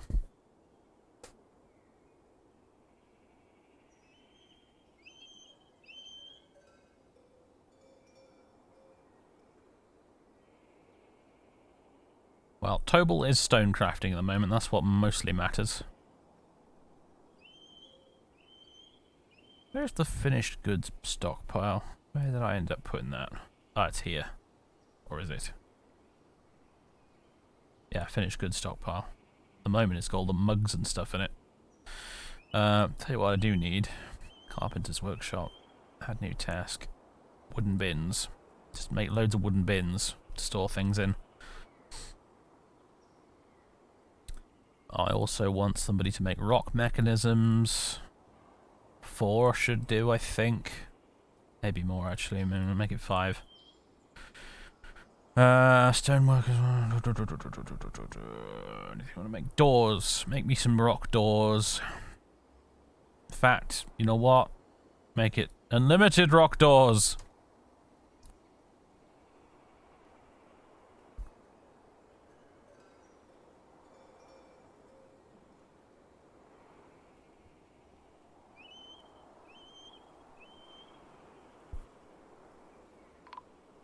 Saving! I think the season just changed. That's why it's saving. It must be in summer now. It is now summer, yes. We've struck pineapple opal. I didn't even know that was a thing that existed.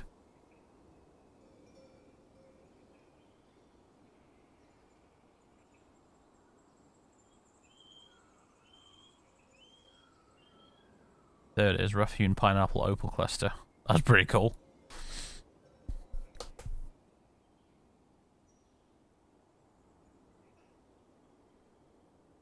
Rough pineapple opals.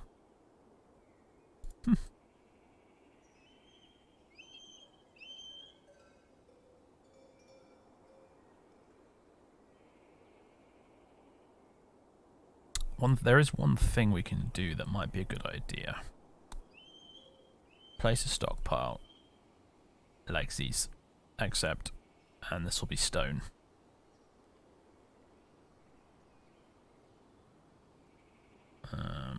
Place a stockpile like this. And it will be wood. And set from which workshops and stockpiles the stockpile gives and takes items. We want to take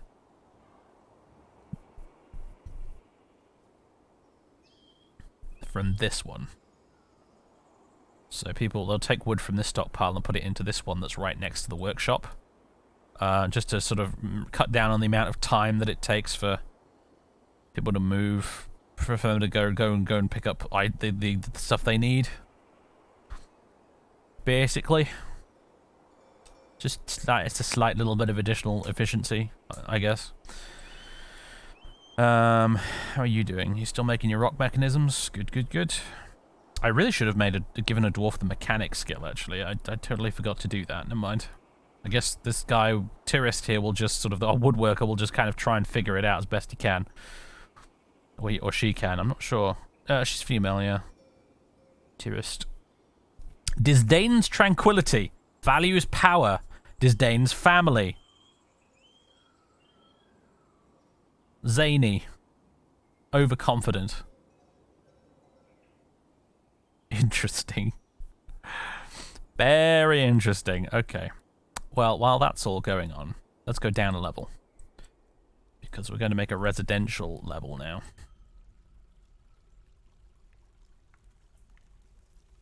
Yes, we are.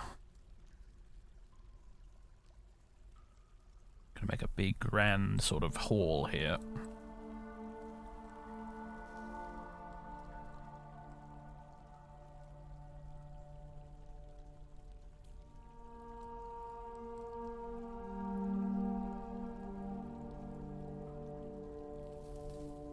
Zoom this out a bit so I can plan this a bit better.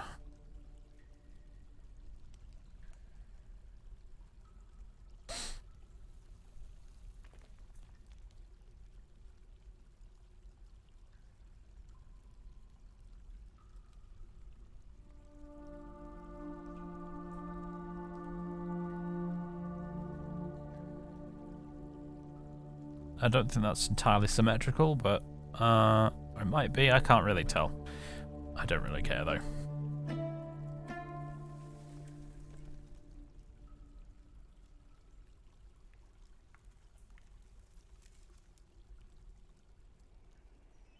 Just gonna go like this.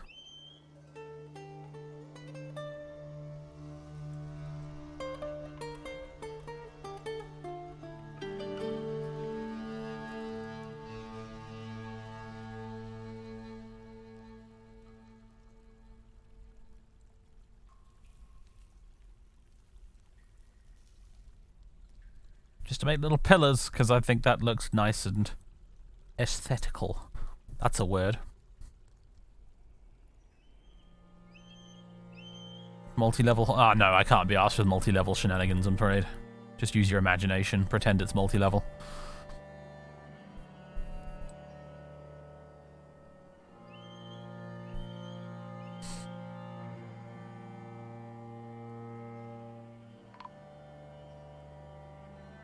Metalsmith cancels prepare raw fish. Needs unrotten raw fish. Right, we're out of raw fish. There's nothing to catch in the swamps. Zoom this out a little bit. You making doors for me? Yes, you are. Good. Right, we've got some mechanisms in here as well. That's good. So, what I want is a lever.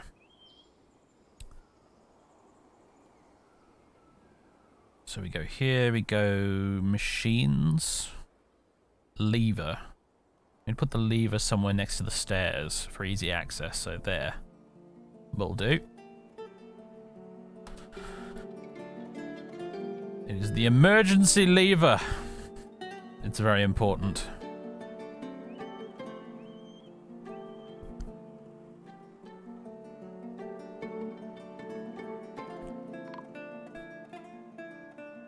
Struck limonite. Good stuff. As down on this layer. Excellent. The mining is proceeding.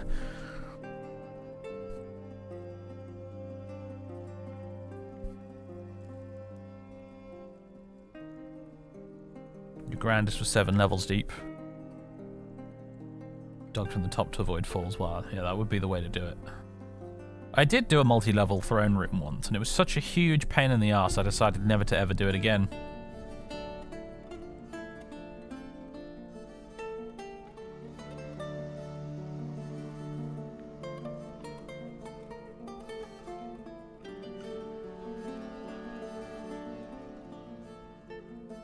Alright, see you, Perry. I'll see you on the Discord.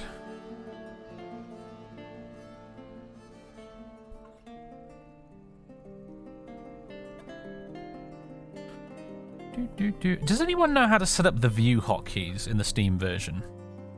You know how in classic Dwarf Fortress you could set it up so that you hit the F1, F2, F3 keys, etc. You could... I think it was the F keys anyway. So you could set it to like you press one key and the camera would bring you directly to here. Or I press F2 and it would bring me to here. F3 would bring me to here, for example. Do you remember how to do that in the Steam version, or can you just not do that in the Steam version? The fortress just died in seconds. A huge hairy python came for a visit. Oh no! Yes, yes. This is kind of why I'm setting up the lever, or at least I'm trying to get someone to do it. Someone please build this lever? Oh, wait, someone is. Excellent. There we go. Right. Link the lever to this drawbridge. There we go. And if you'd be so kind, do it now, please. Do it now. Black button next to minimap. Edit the recenter hotkey locations. Ah, ha, ha, brilliant. Thank you. Thank you, thank you, thank you. So, wagon arrival location.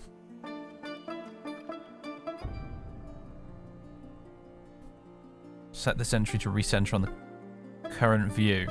There we go. F2. We'll name this farming level. Recenter on here. This one will be workshops.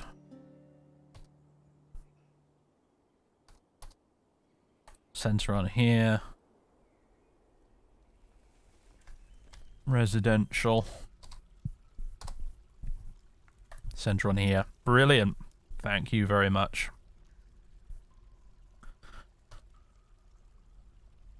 Right, how do I get rid of that? There we go. Right, so now F1, F2, F3, F4. Ah, beautiful. That's much more helpful.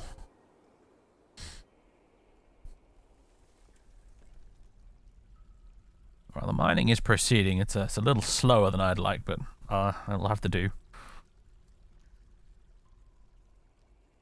What are you doing? Oh, the game's paused. I mean, that's not going to help.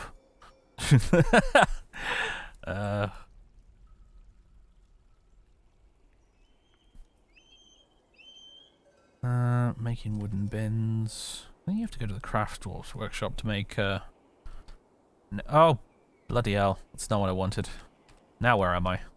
There we go. Let's go back here. Add new task. Nest. No. You have to make it in here then, won't you?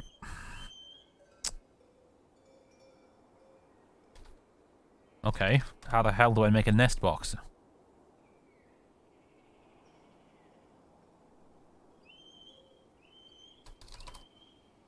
What?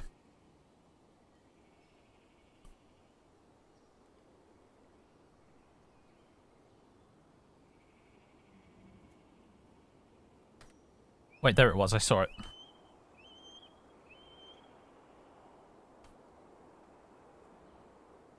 Rock. Nest box. Search function does not work quite as well as I'd like it to, as it turns out.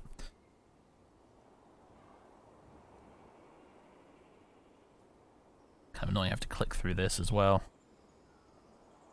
You could use keyboard hotkeys for all this in classic Dwarf Fortress.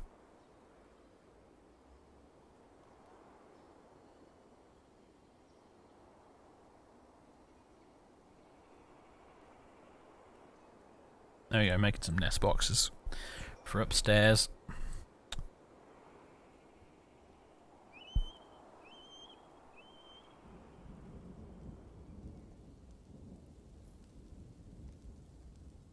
Nothing's going down here. Still digging. Good. Good, good, good. It has started raining. Yeah, I could tell by the sound. I want to get a tavern set up on the residential level. Along with bedrooms and all of that jazz. A church of some description. Kind of left the cages out here, didn't we? Along with the thread and cloth and stuff. It's a little messy, but I'm sure it'll be fine. It'll be fine. It'll be fine. Ah, that's one of our wood bins. Excellent. You still making bins? Good. There's loads of them stored up in the workshop, actually. You can probably cancel that for now. I think we have enough bins. What we are going to need you to make, though, is beds. 3, 4, 5, 6, 7 to begin with. How are our dwarves doing happiness-wise? We don't have any unhappy dwarves. That's good to see, at least. That won't last, though, until unless I get a meeting hall set up and all the other amenities they're going to want.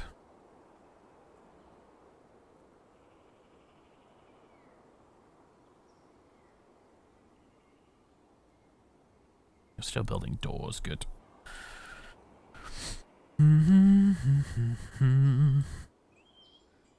enormous hair python. It has a pair of fan-like antennae and it moves deliberately. Its indigo hair is long and shaggy. Beware its webs. You gotta love the procedurally generated monsters.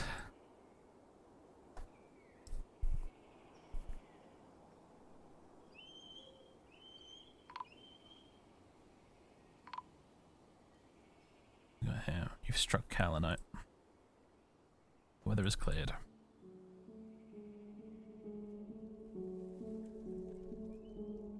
Why is there like just one miner digging all of this out? What are the rest of you doing? You're drinking, you're storing items in stockpiles. Stop storing items in stockpiles and get digging.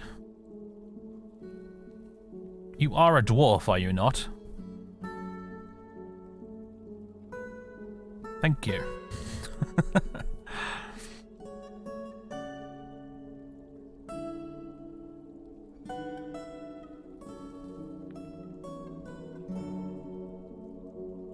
I've never encountered a beast with deadly dust, actually. I have to admit, I consider myself lucky in that regard.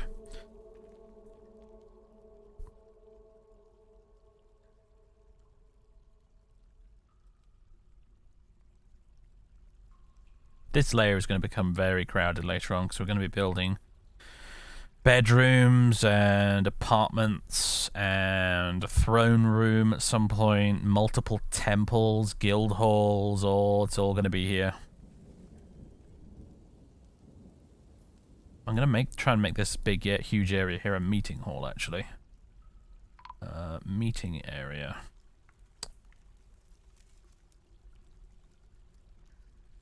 There we go.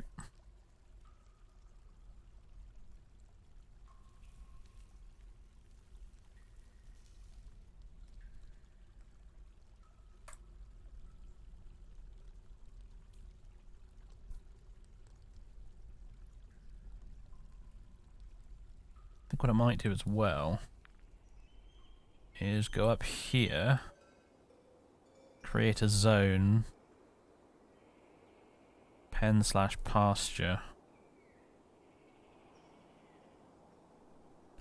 accept, and we're going to put the war dogs here. So the war dogs will essentially be sat there guarding the entrance. I think that's a good way of doing it.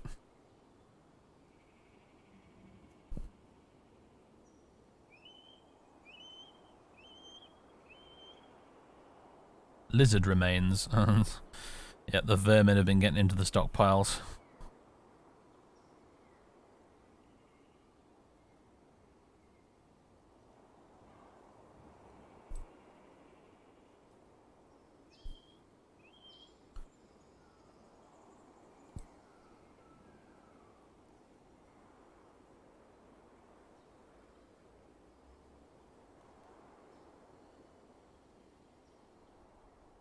Alright, excellent. We managed to dig all this out, so just in time for us to do some more digging.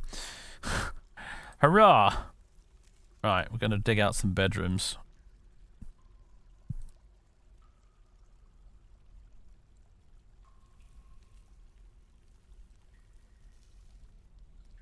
Two, three, 4, 5, 6,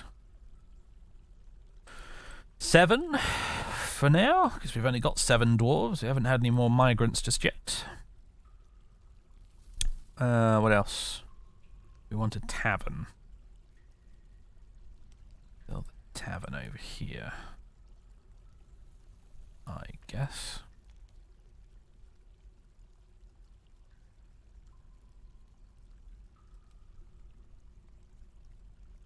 Gonna have a sort of kitchen area at the back here. And then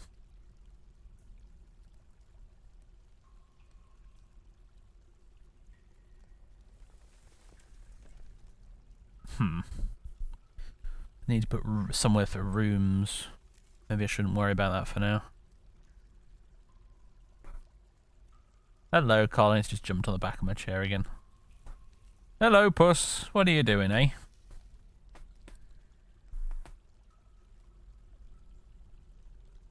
I have a corridor that goes this way.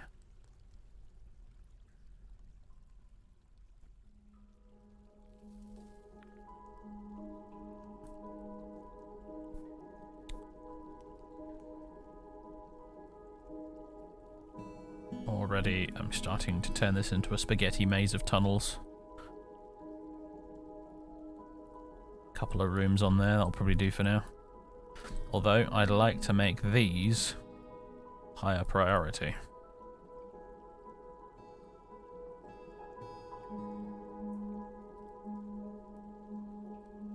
Do those first. Don't really care about the tavern quite so much right now. Hell. Make these priority 2.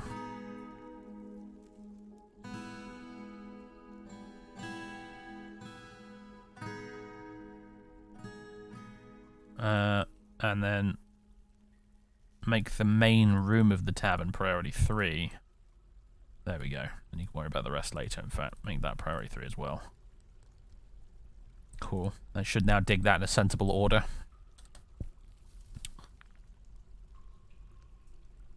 Is this a RimWorld mod? Very funny.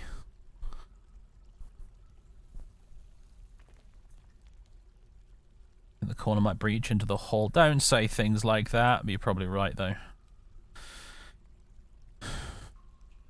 Just looks. It looks ugly now, but it'll have to do.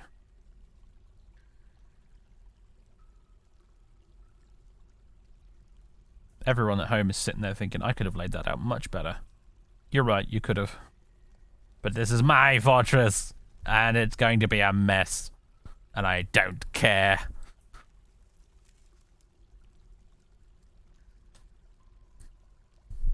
Oh, hello, Water Buffalo Bull. You're marching through the meeting hall, hanging out.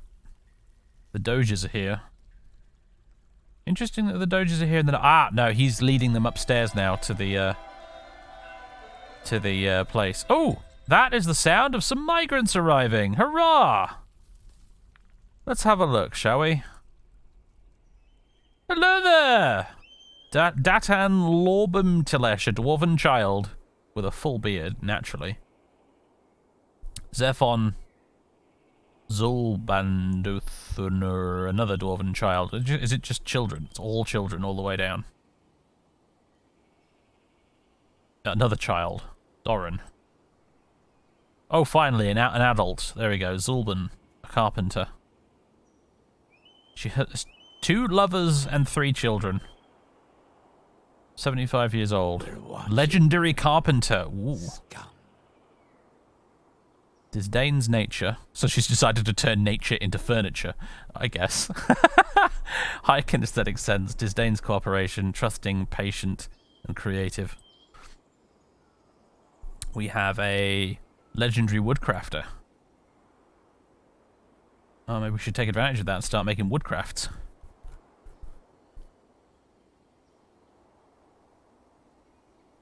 Hello, Poodro. Thanks for 59 months. Building the world's most jank fortress. Yeah, pretty much. Legendary woodcrafter. Disdains cooperation. Thoughtless, private, poor empathy. I can relate. Good with language. Creative. Shorast. The woodcutter. Shorast Orbwaned. Only 20 years old. I've been well. Adequate woodcutter. No other skills, apparently. Really? Wow. Skills. Damn. It really is just a woodcutter and nothing else. Knowledge. The lyrical desert, musical form, and the aquamarine saffron, a form of dance. The aquamarine saffron is a war dance originating in the Prime Ore, which is the name of our dwarven civilization. The form guides dancers during the improvised performances. The dance is accompanied by any composition of the Meadow of Velvet. The dancers perform in a double circle, moving to the music's rhoda rhythm. About the lyrical dessert. Oh my goodness me. The lyrical dessert is a form of music used during marches and military engagements originating in the Prime Ore. The rules of the form are applied by the composers to produce individual pieces of music from which can be performed. 3 chanters recite any composition of the lace of strategies while the music is played in an odum and a rushroll. Those are both their instruments. The musical voices bring melody and harmony. Bring melody with harmony. The entire performance should be delicate and is fast. The melody has mid-length phrases throughout the form. It is performed using the bemong scale throughout. When possible, composers and performers are to locally improvise, alternate tension and repose, and play arpeggios. From beginning to end, when improvising or composing, artists should sometimes include a rising melody pattern with a sharpened 6th degree, as well as grace notes, and often include a falling, rising melody pattern with staccato and legato. Each chanter always does harmony. The odum always does the main melody. The rushroll always does the main melody. Oh my goodness me.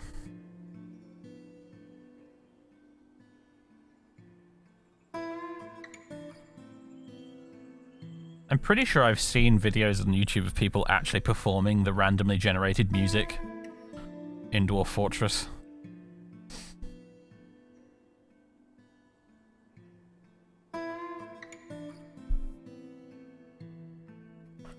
Alright, so here's the thing we need to do, and this is something that's very nice you can do in the Steam edition, is I can designate these as bedrooms. Even though there's no beds in them yet. Classic Dwarf Fortress, you have to put a bed in there first, and then you can turn it into a bedroom. But you don't have to do that anymore, which definitely cuts down on the micromanagement.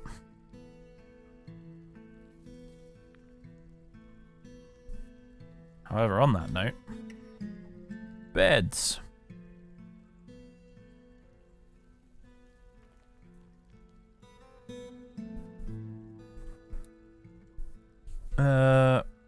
And doors.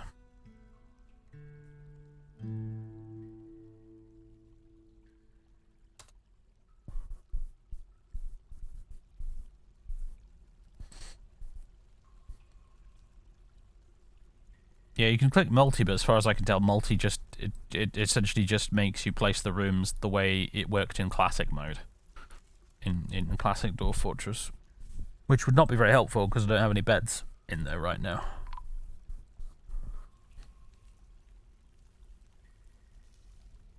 Where you can just drag and drop and it designates each confined area as a bedroom. Really?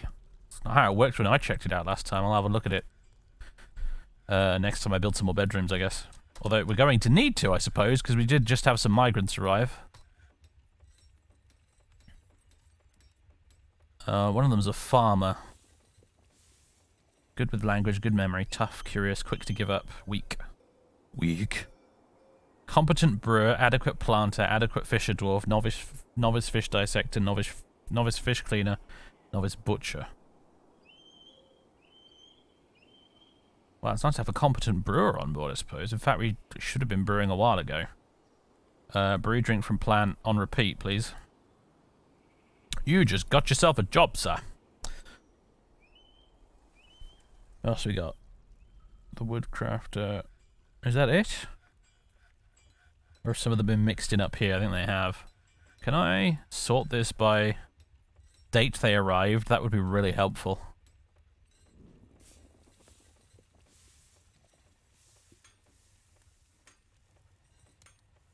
Oh well, never mind.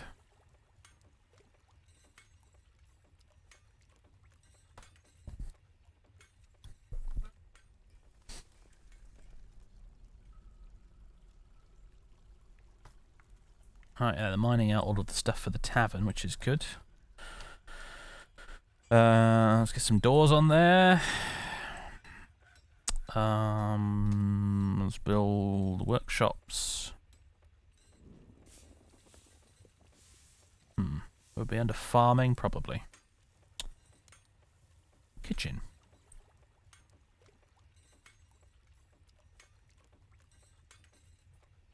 It's actually smaller than I thought it was, this area. I might need to enlarge it a bit.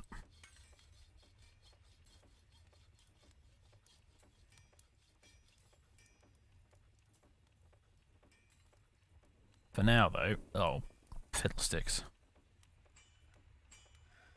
There we go. Accept. Food! Where's food? There it is. Put a little food stockpile there. Toodles, just seen it.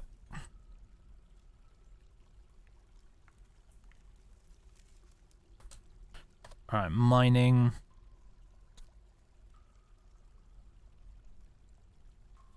More bedrooms for our newcomers.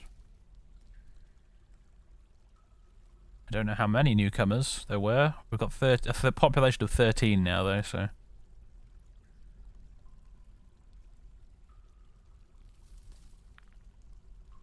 I mentioned this. I mentioned on Discord this, but I stick by what I said, in that 50% of Dwarf Fortress gameplay is essentially just building bedrooms. So anything that helps automate that process is very welcome.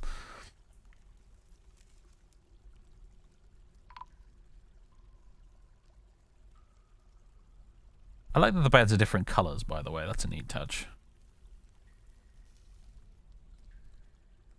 How many beds do we have? I feel like we need to build more. Yeah, more beds. Bed, bed, bed, bed, bed. Do we have doors? Do we have enough doors to do all these? Yes, we do. Hurrah.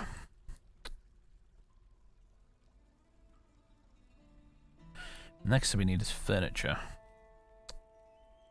I can make stone furniture just to speed things on a bit. Add new task. I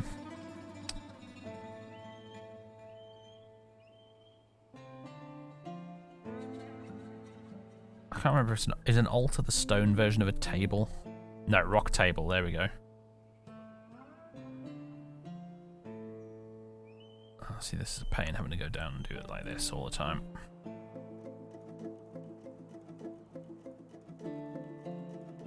Make me many tables.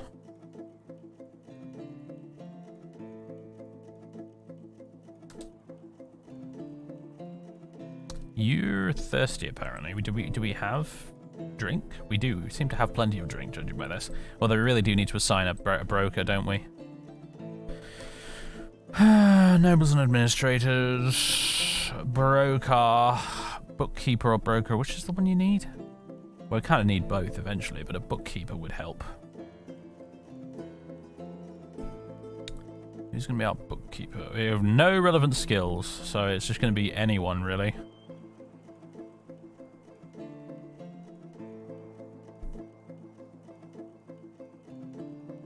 Anyone will do. We do have that one carpenting, don't we, that's like has no other skills, so I guess you, Zulban, you are now our carpenter slash bookkeeper. You need a meager study in order to do your job.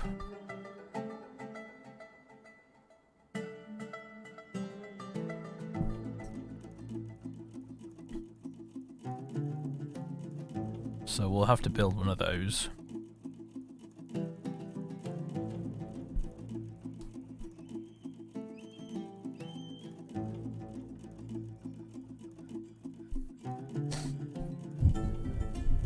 Are we dead yet? No, very much alive. We're in a pretty peaceful part of the world. Famous last words and all, but we're in a pretty peaceful part of the world. Why are you standing on the bridge, Doge? You really shouldn't be standing on the bridge. You're outside of your designated area, and it's a problem because if I need to close the bridge, the poor doggy will get catapulted into the opposite wall and splatted. Don't ask how I know that. I suppose in the meantime I could be doing a few other things, like...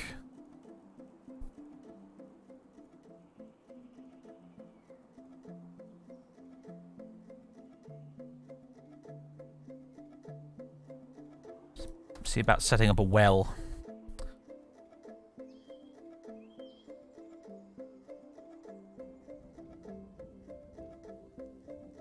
Clearly should have moved the zone a bit further down or something. Oh well. If the dog gets splattered, it gets splattered. It is what it is.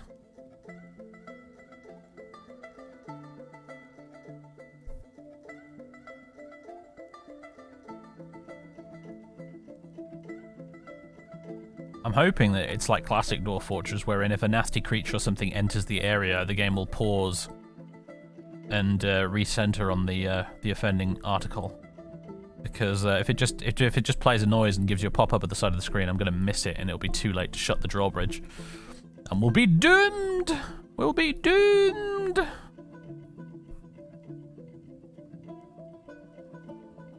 Alright, so here's the arguably tricky part.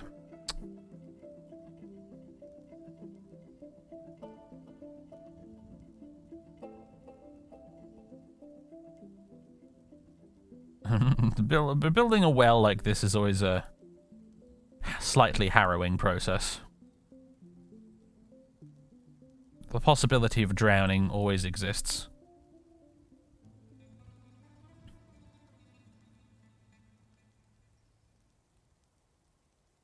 I need to dig a channel here.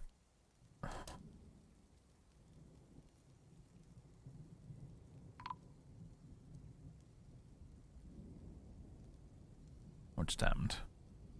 Someone's become a stone carver. Okay, good. Cancels dig channel, dangerous terrain. Why? Okay, no, you're good now.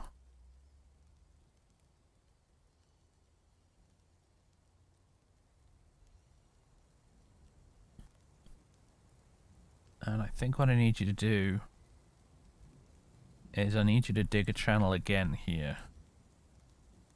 Like right there. So this is like 2 blocks deep. The reason for that will become clear momentarily. Okay, there we go. Got a little hole there. Right. Now here comes the interesting bit. I don't know if this is going to work. I'm going to just save and continue playing before I do this. Hope this doesn't kill my dwarf.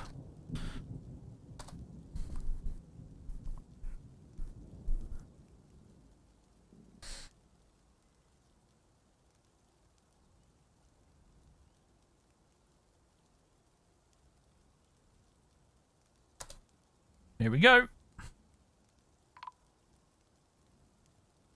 No, I know you've stopped automatically because there's water there, but I actually do in fact need, it's not a mistake, I actually need you to mine that bit and let the water in. And then you need to run!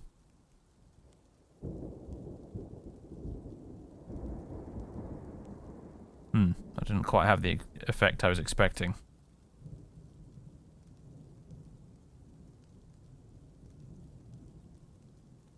I'll be honest.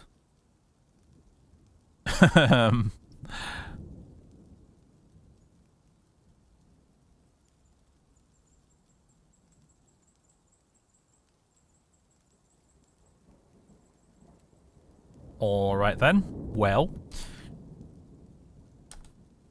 Let's try doing this a different way.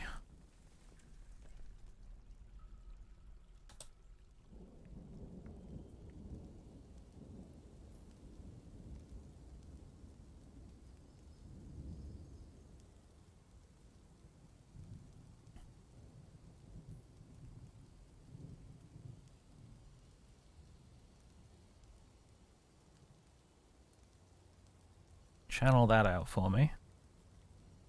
And then...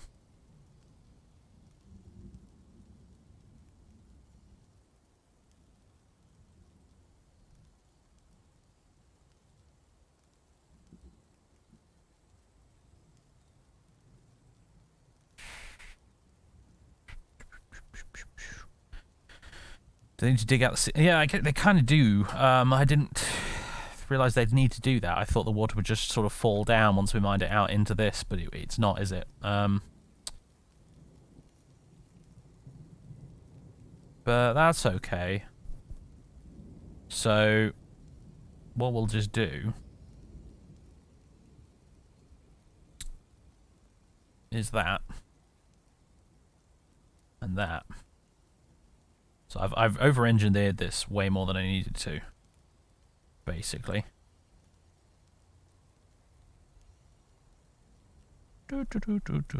Channel there. Mine here.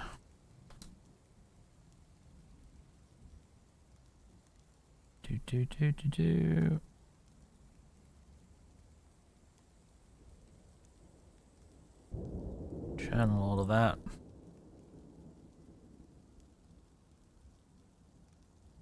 And then dig that, and then run away just to be on the safe side. There you go. Oh, yeah, it's going everywhere.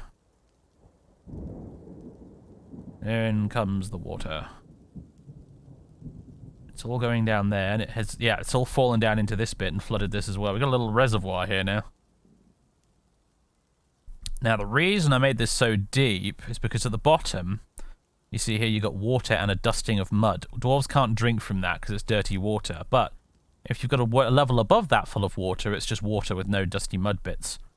As it turns out, on this occasion, we have like multiple layers of water because I built it all really, really stupidly wrong. So we have an extra deep well now, basically. Hurrah.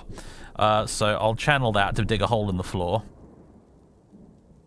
He's pissed about something. What's wrong with you, dude? Grouchy when caught in the rain. Grouchy dwelling upon being caught in the rain. Overall, he's somewhat focused and satisfied. I don't know what he's being grouchy about then. I guess he was just outside in the rain and he didn't like it.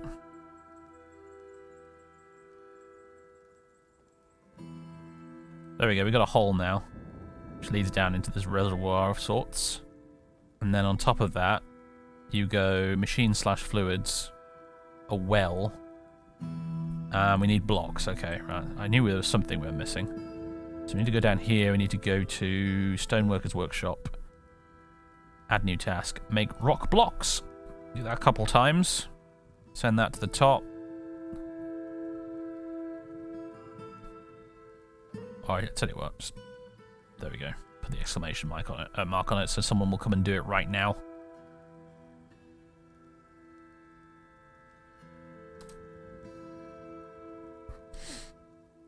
Got any interest in the Rogue Trader at CRPG? I mean, a little bit, yeah. I'm not super hyped, mostly because I've played Alcat's 2 previous RPGs, and I desperately wanted to like them, but just really didn't get on with them. So my expectations for this Rogue Trader thing are a little bit mixed. About Darktide.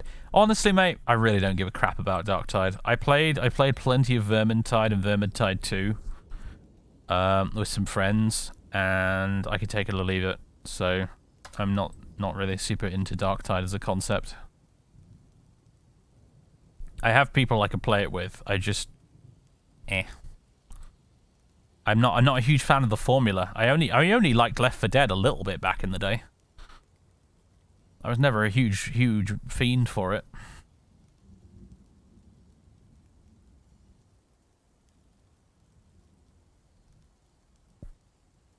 No, that's not true. We get 40k games all the goddamn time. What you mean is good 40k games. Those are rare. We get plenty of 40k games. They're just not always good. Can I build my well now? Yay! Right, the well's useful because it gives us access to water, which the dwarves can drink in an emergency if we've run out of booze. And it's also important because they need water. You need for a couple of things. One of which is you need it to feed it to injured dwarves. If you have injured or sick dwarves, another dwarf has to feed them water. And the well is the best place to get that from.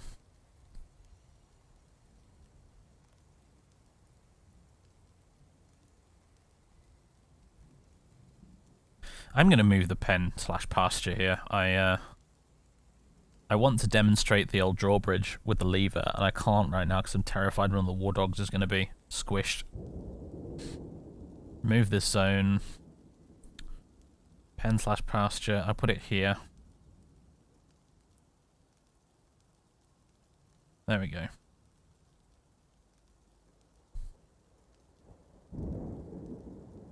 Right, well now they're out of the way. What we can do is we go to the lever, pull the lever, do it now! Do it now! So someone will run over and pull the lever, and then the drawbridge will shut. Boosh! Like that. And now, what we have is essentially a big closed door at the front of the fortress that nobody can get through. I'm fair, and then there might be some stuff that can get through a drawbridge that's been closed like this, but not a lot of stuff can. It's drawbridges are a very easy way to make your fort more or less impregnable.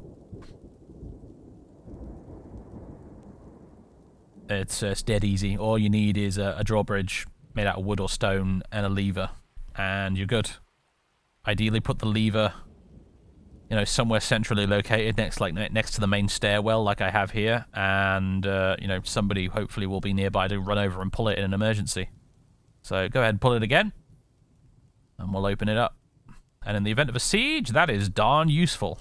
Oh, little rainbows. Speech bubble above that dwarf. Can you have a moat? Yes, you can, although it's often a bit more trouble than it's worth.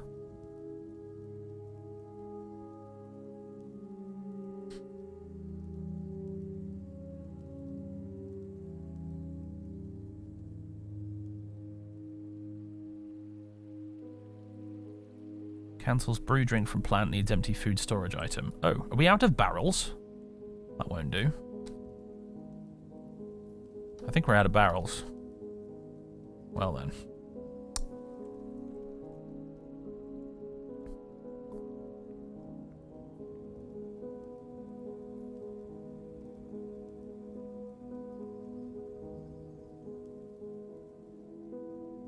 What's in that barrel? A black cat barrel that doesn't seem to have anything in it.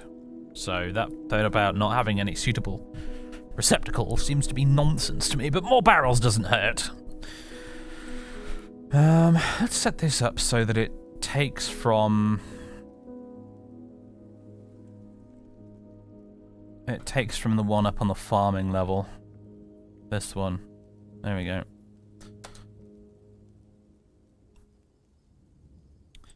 Right, hopefully... Well, there's a couple of things we need to do actually now. One of them is I need to build an office for our bookkeeper. So I'll put that there.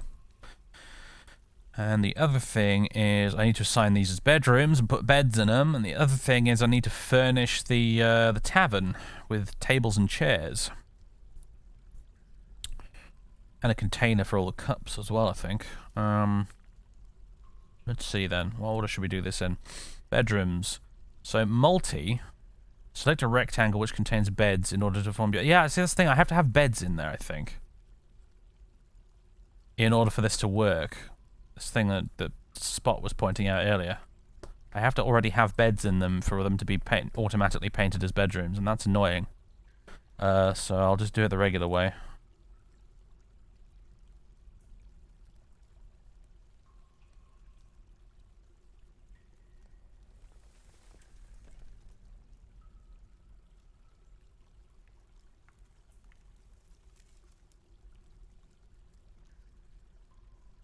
There we go, like so. And then furniture beds. Boop, boop, boop, boop, Oops, someone will come and move those down momentarily, and then we'll have some bedrooms. Have these all been claimed? That's the other thing I'm curious about now. Yes, this one belongs to Dakost, Tobal, Tirist, Dumed, Vicard, Dumat, Meng. Yeah, these have all been claimed. Right, there's another thing I want to do as well, actually. I want to go here, set wall smoothing. We want to smooth all of these.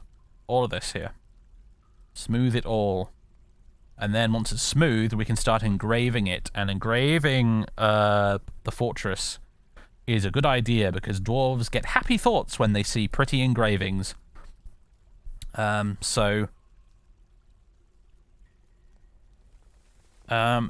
boosts their mood, which is good.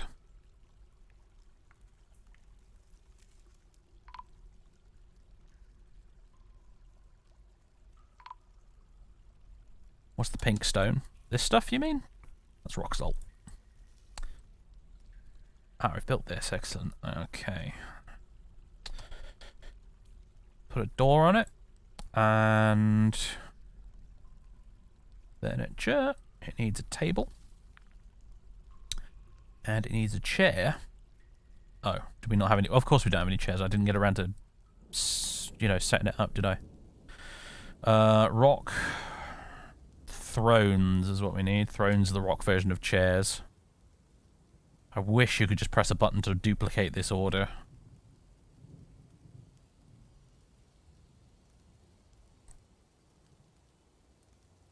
You're supposed to get a manager and use work orders to do this properly, but I can't be bothered right now.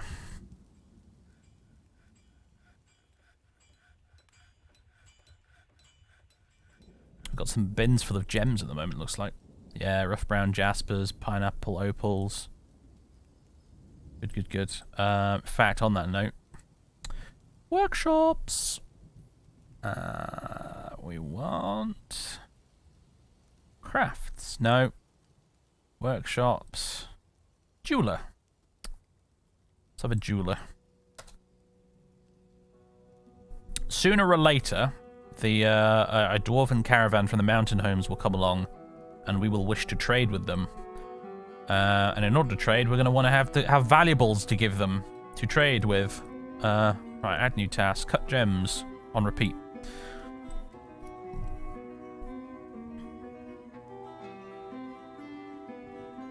Now, there should be, like, gold and platinum down here somewhere, because it said there would be on the embark screen, so I don't know when we're going to find that. I'll have to keep digging down greedily and deeply in order to find that, but when we do, this fortress will become a money printing machine, pretty much. With enough gold and platinum, we'll be able to buy just about anything we want from the merchants. It'll be glorious. On the other hand, it will attract unwanted attention, like invaders and things, and people and thieves. So that will certainly complicate matters a bit.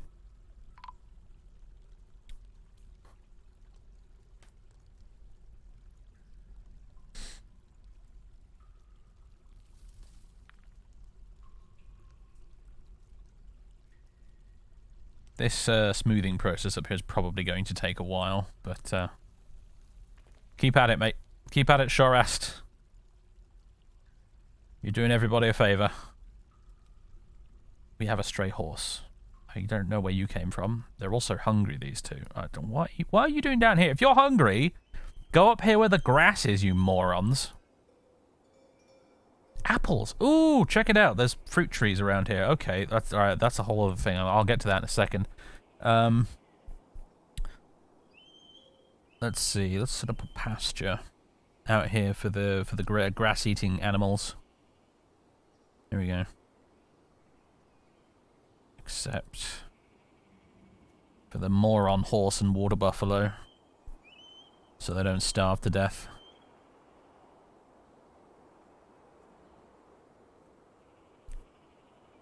What else we got? Cherries.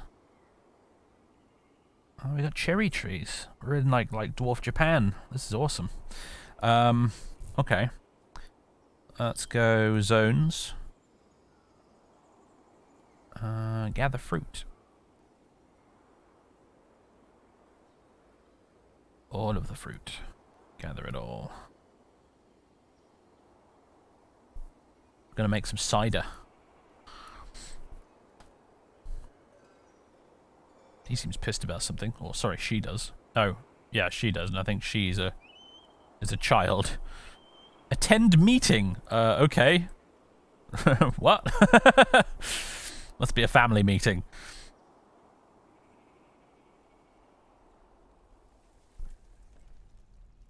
Alright. Furniture. Do we have any chairs done yet? We have a chair. There we go. Right, I can turn that into a study next. Meantime. Furniture. Table. It's probably best to set the tables up around the edges. Like so. Furniture, chair. I don't have any more chairs for now.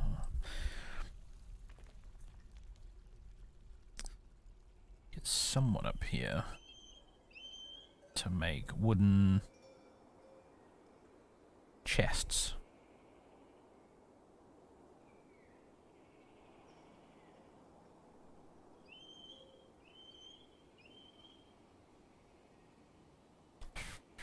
Chest.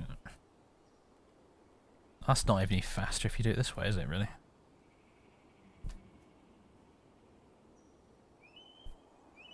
Oh god, what have I done now?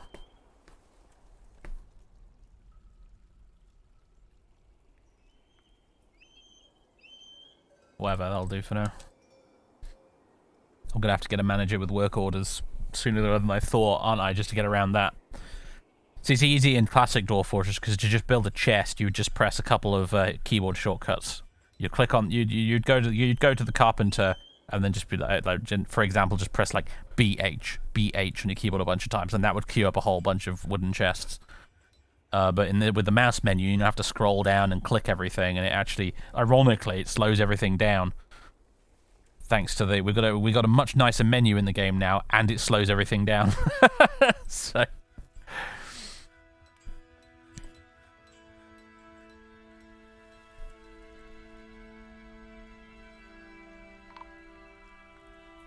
Got a bunch of notifications up here.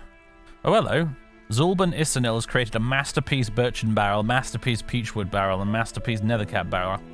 That would be our legendary carpenter, right? Yeah. Making masterpiece barrels. Very good. Autumn has come.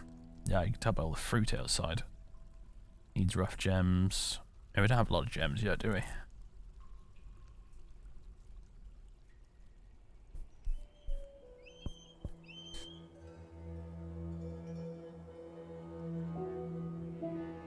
Oh, I know. As you say, everything still has hotkeys. I don't think that's strictly speaking true, because these don't have hotkeys. The workshop menu doesn't seem to have hotkeys.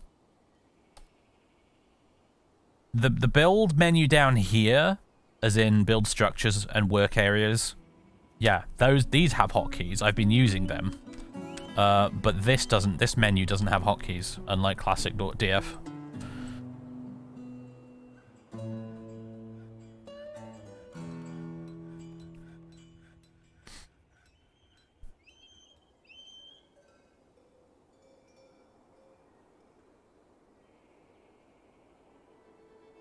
I also want to think about getting a military set up.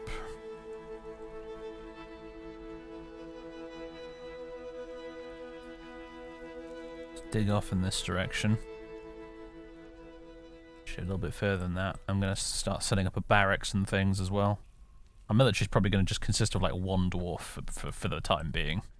But yeah, it's something you really want to do sooner rather than later, just in case there's an emergency that involves needing to kill something. Feels really weird moving the camera around with WASD. Yeah, tell me about it, man. Used to using the damn numpad. Now it's WASD. In fact, I'm so not used to using WASD. I'm not using it at all. I'm using my middle mouse button instead. We seem to have a couple of unhappy dwarves. What's that about? Oh, it's the children. Oh, fuck them. Fuck them kids. I don't care if they're unhappy.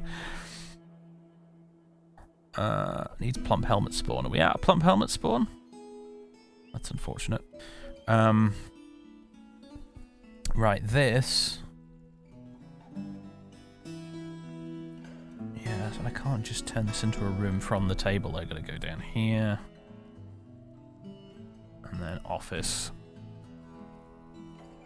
Accept. Assign it to. Oh, bookkeeper. Our bookkeeper now has an office. Hopefully once they start using the damn office, our items totals up here, our stocks will start to be more accurate. Although it is a grim reminder of the winter hardships to come, the supply caravan from the Prime Ore is a welcome sight. Their eyes are alight with the anticipation of inspecting the splendid products of your industrious crafts dwarves. Take careful stock of your own stores. What these merchants offer might very well be the difference between a prosperous future and a slow and meaningless death. Merchant friends, where are you? Where them merchants at? We're watching you, scum.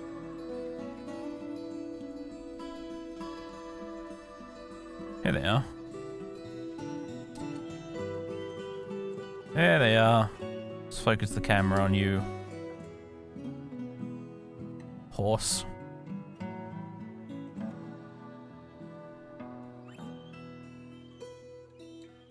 They're certainly taking the scenic route, aren't they?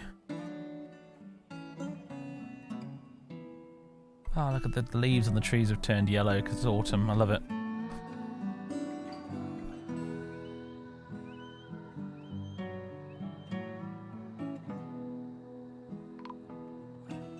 They have arrived, and they're setting up at the trade depot. Alright, we got diplomacy up here. The expedition leader, Tobal Vukamokes, meets with the outpost liaison, Ral Reglicott. I am your liaison from the mountain homes. Let's discuss your situation. Okay.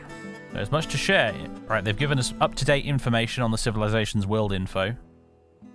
Make requests for next year's caravan. Okay, so what do I want from next year's caravan?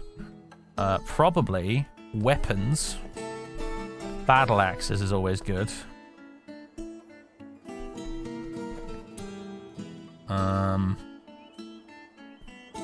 Bodywear breastplates, helms, gauntlets, boots, greaves,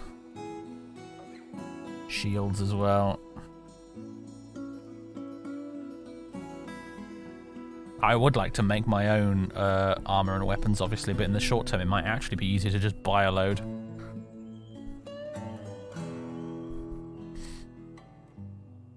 Booze. You know what? Yeah, booze. We're theoretically meant to be making our own, but sometimes just stuff goes wrong in the production chain. So it's not a bad idea to ask for more booze. You're right, just to be on the safe side.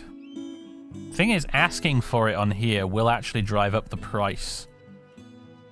Is the thing. But theoretically, if I can start mining some gold and platinum and make some crafts out of them, we'll have like virtually infinite money anyway.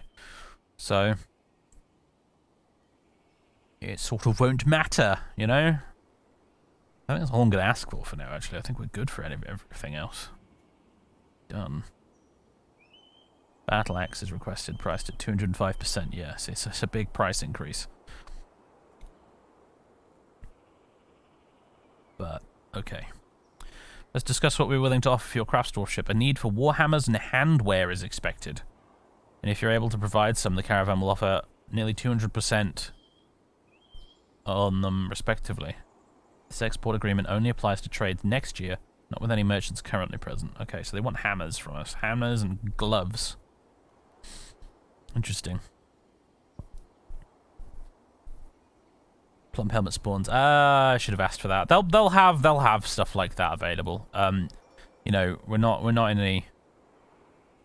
any great risk of really getting in serious trouble because we have like this bountiful things out here that we can brew into drinks and things. We'll be all right. We'll be fine.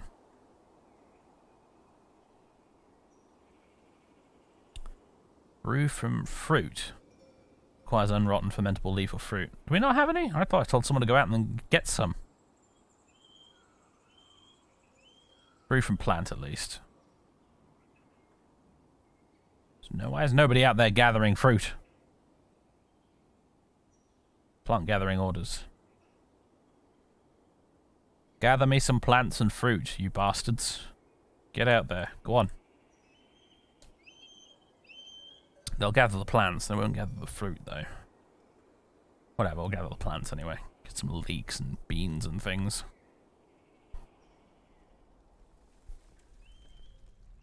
Yeah, the most annoying elves or semi-reasonable humans. Neither, really. Actually, I think we've got practically this entire continent to ourselves. There's some elves way off to the south and some humans way further to the south. I can show you, can't I? Because they have a lovely map screen now. We're up here.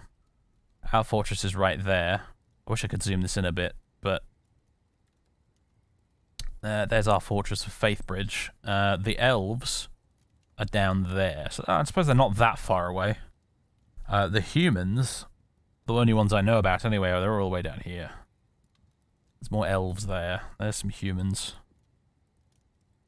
That is Dark Goblin Pits. The bottom left continent here is just all goblins. Oops, all goblins, said the world generator.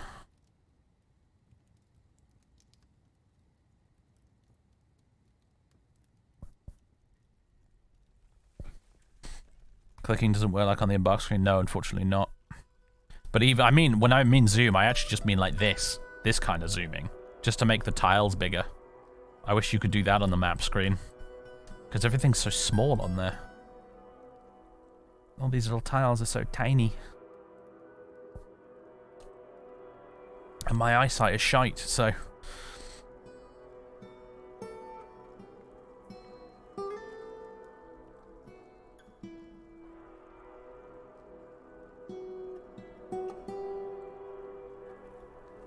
You're trying to do a world that starts at year 5 and you keep playing in the world until you get to year 1050. You're about that for a while. Good luck. It's a cool idea, though.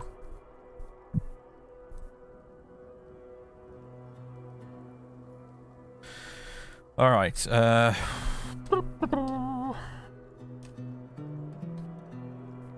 we have more chairs available now? We do, good. So this room here... It's gonna be a dining hall. Except... Add to a location. A new inn/tavern.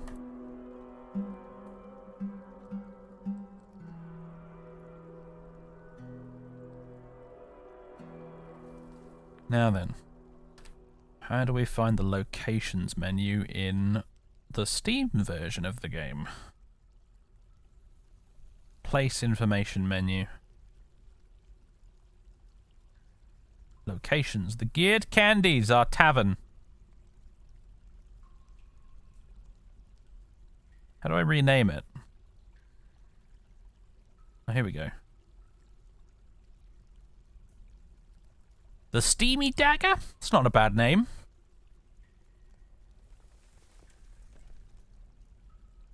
The Grey Net, the Assaulted Canyon, the Windy Vessel. The Livid Steak.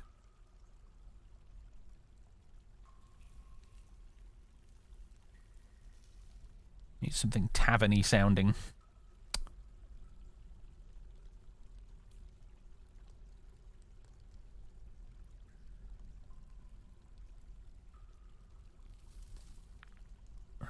These are all rubbish. Come on, the Subtle Paddle. The Castle of Apes. Yeah, sure, okay.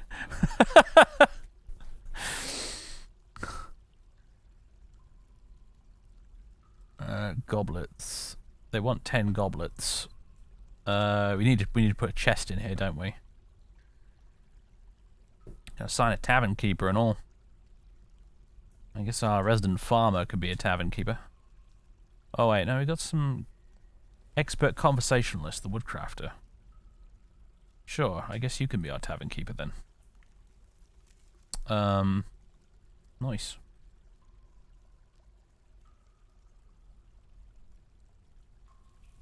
Citizens only. All visitors welcome. Yeah, all visitors welcome. I don't have a performer assigned just yet. A cat has decided to get up. He's hungry, aren't you? You want your dinner, don't you?